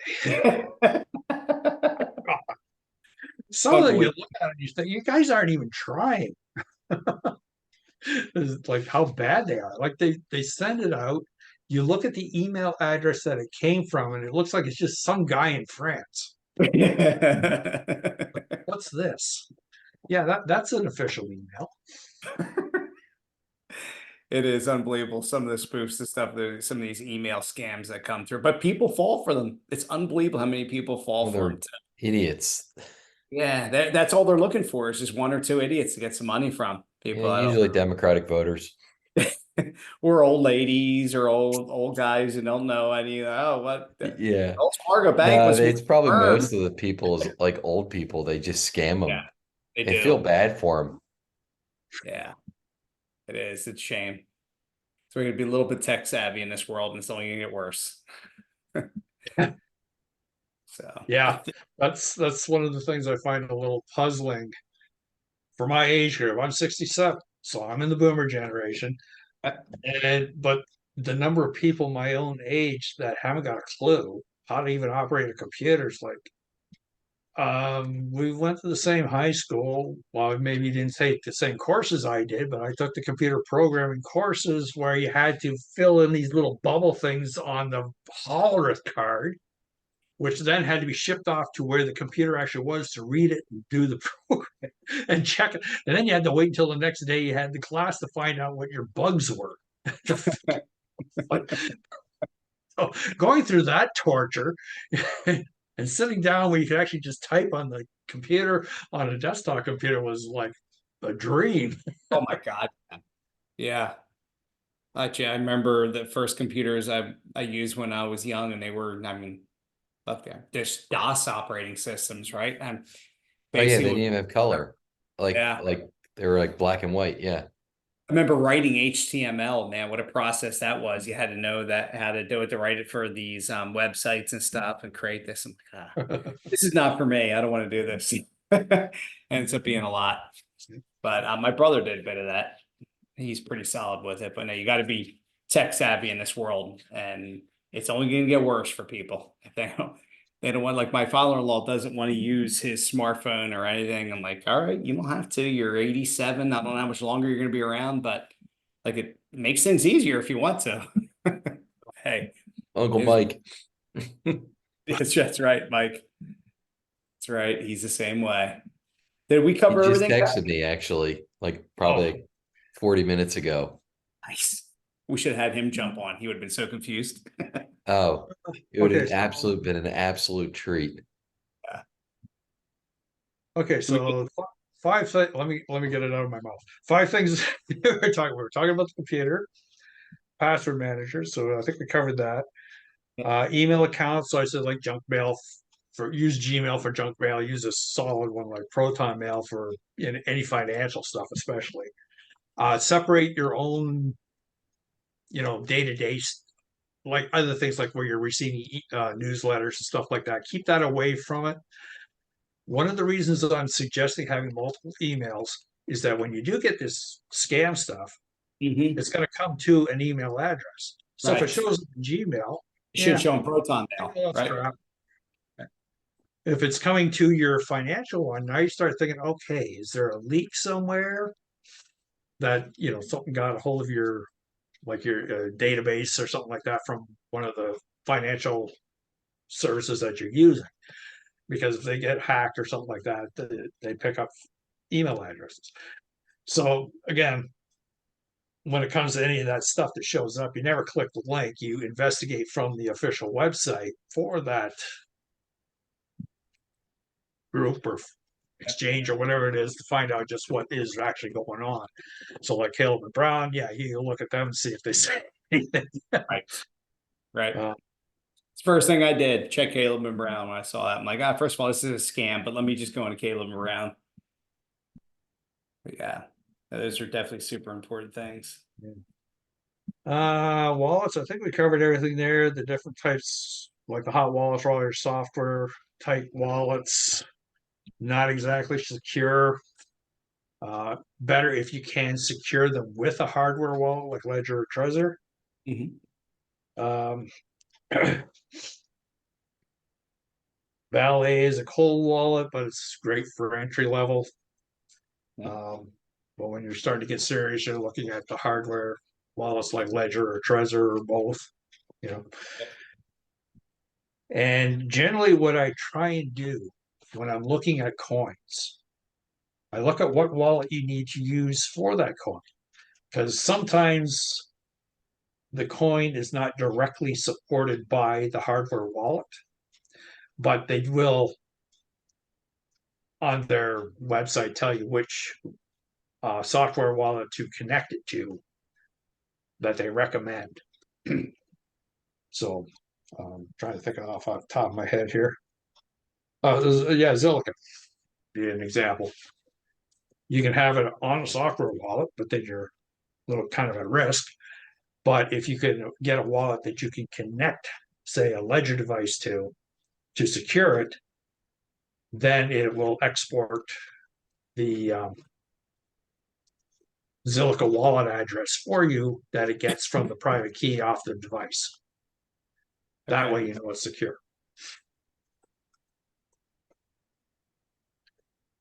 Same thing with the idea of taking the Trezor and connecting it to the Exodus wallet, because now you have a secured portion with the Trezor, and then also the convenience of a software wallet for something that you want easily spendable, which you can easily transfer between the two.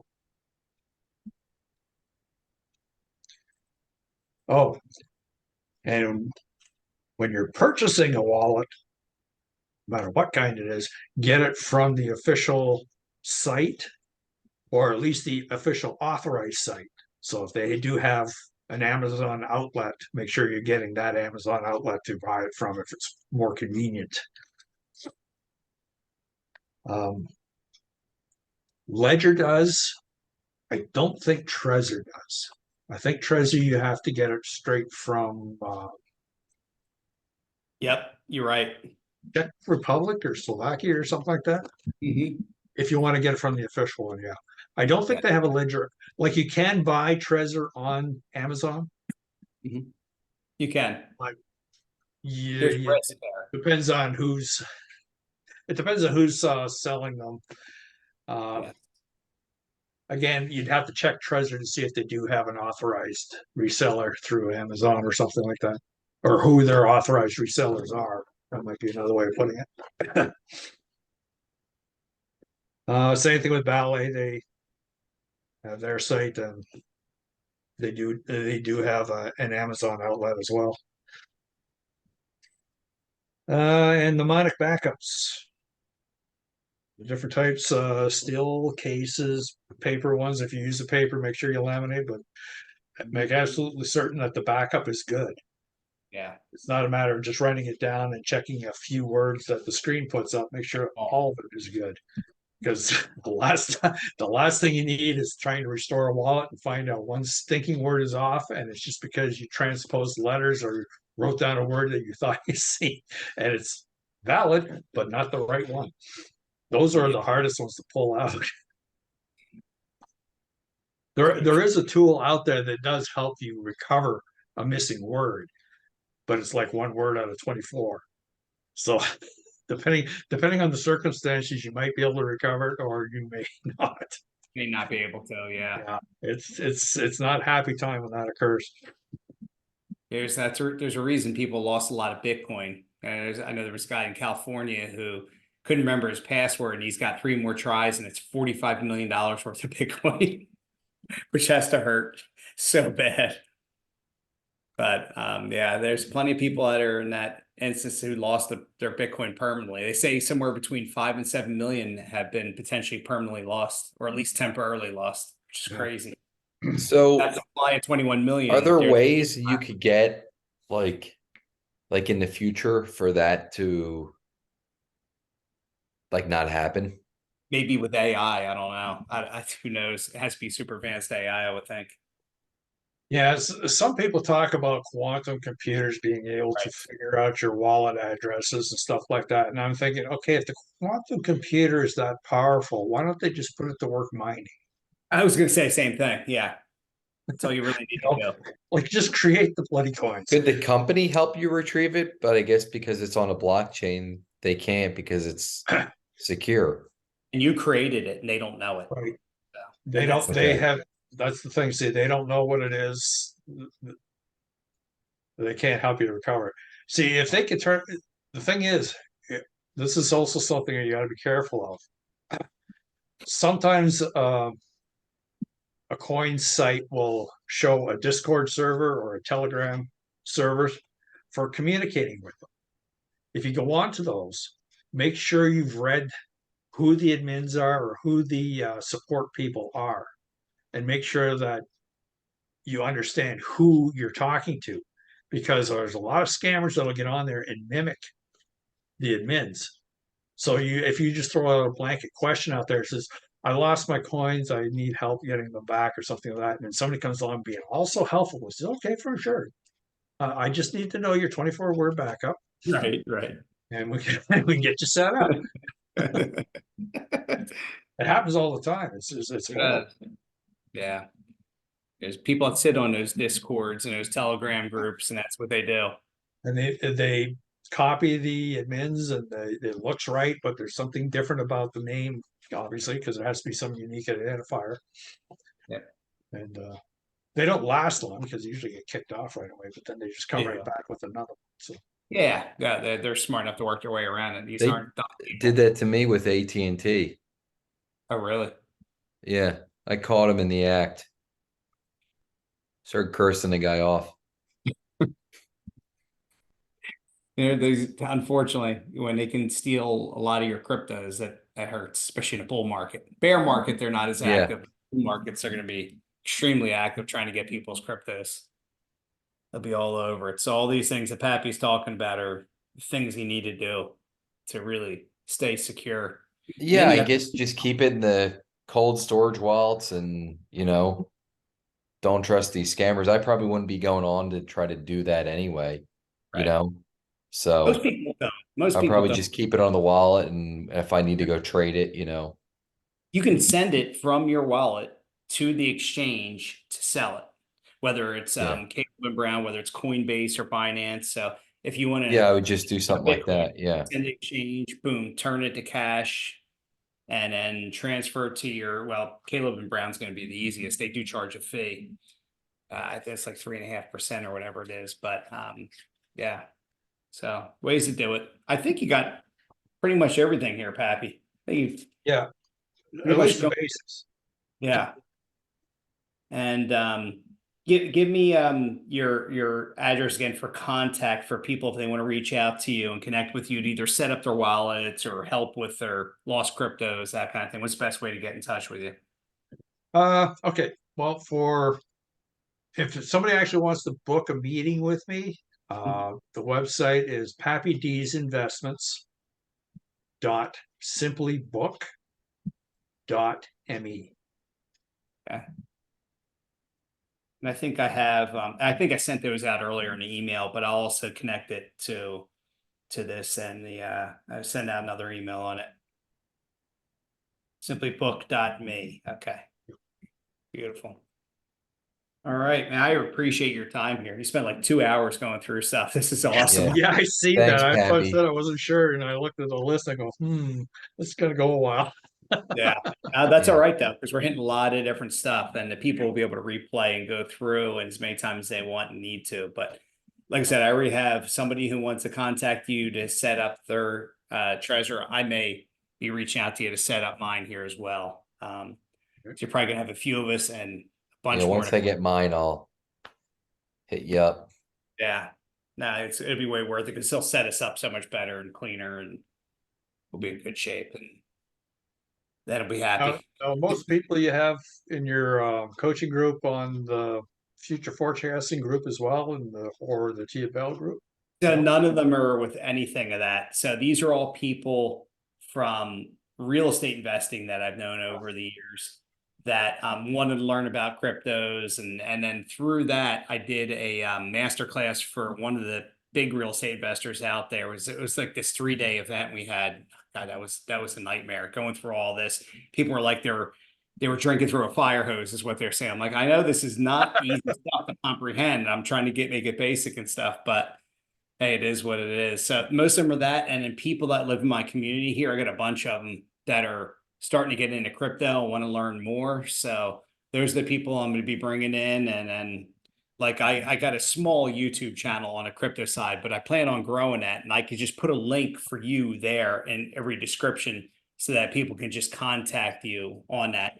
And if you want, I don't know whether you want this, I could put this video on YouTube so people can contact you, but I don't know if you want me to put it on the regular public or not. I could do it unlisted, or you let me know what you want to do on that. Yeah, I was just trying to think here. I suppose you could. It's not going to hurt. It'll only give you more people coming to you, is what I figure. Because I'm going to keep on adding to that group, and then whatever people just find it on YouTube, right?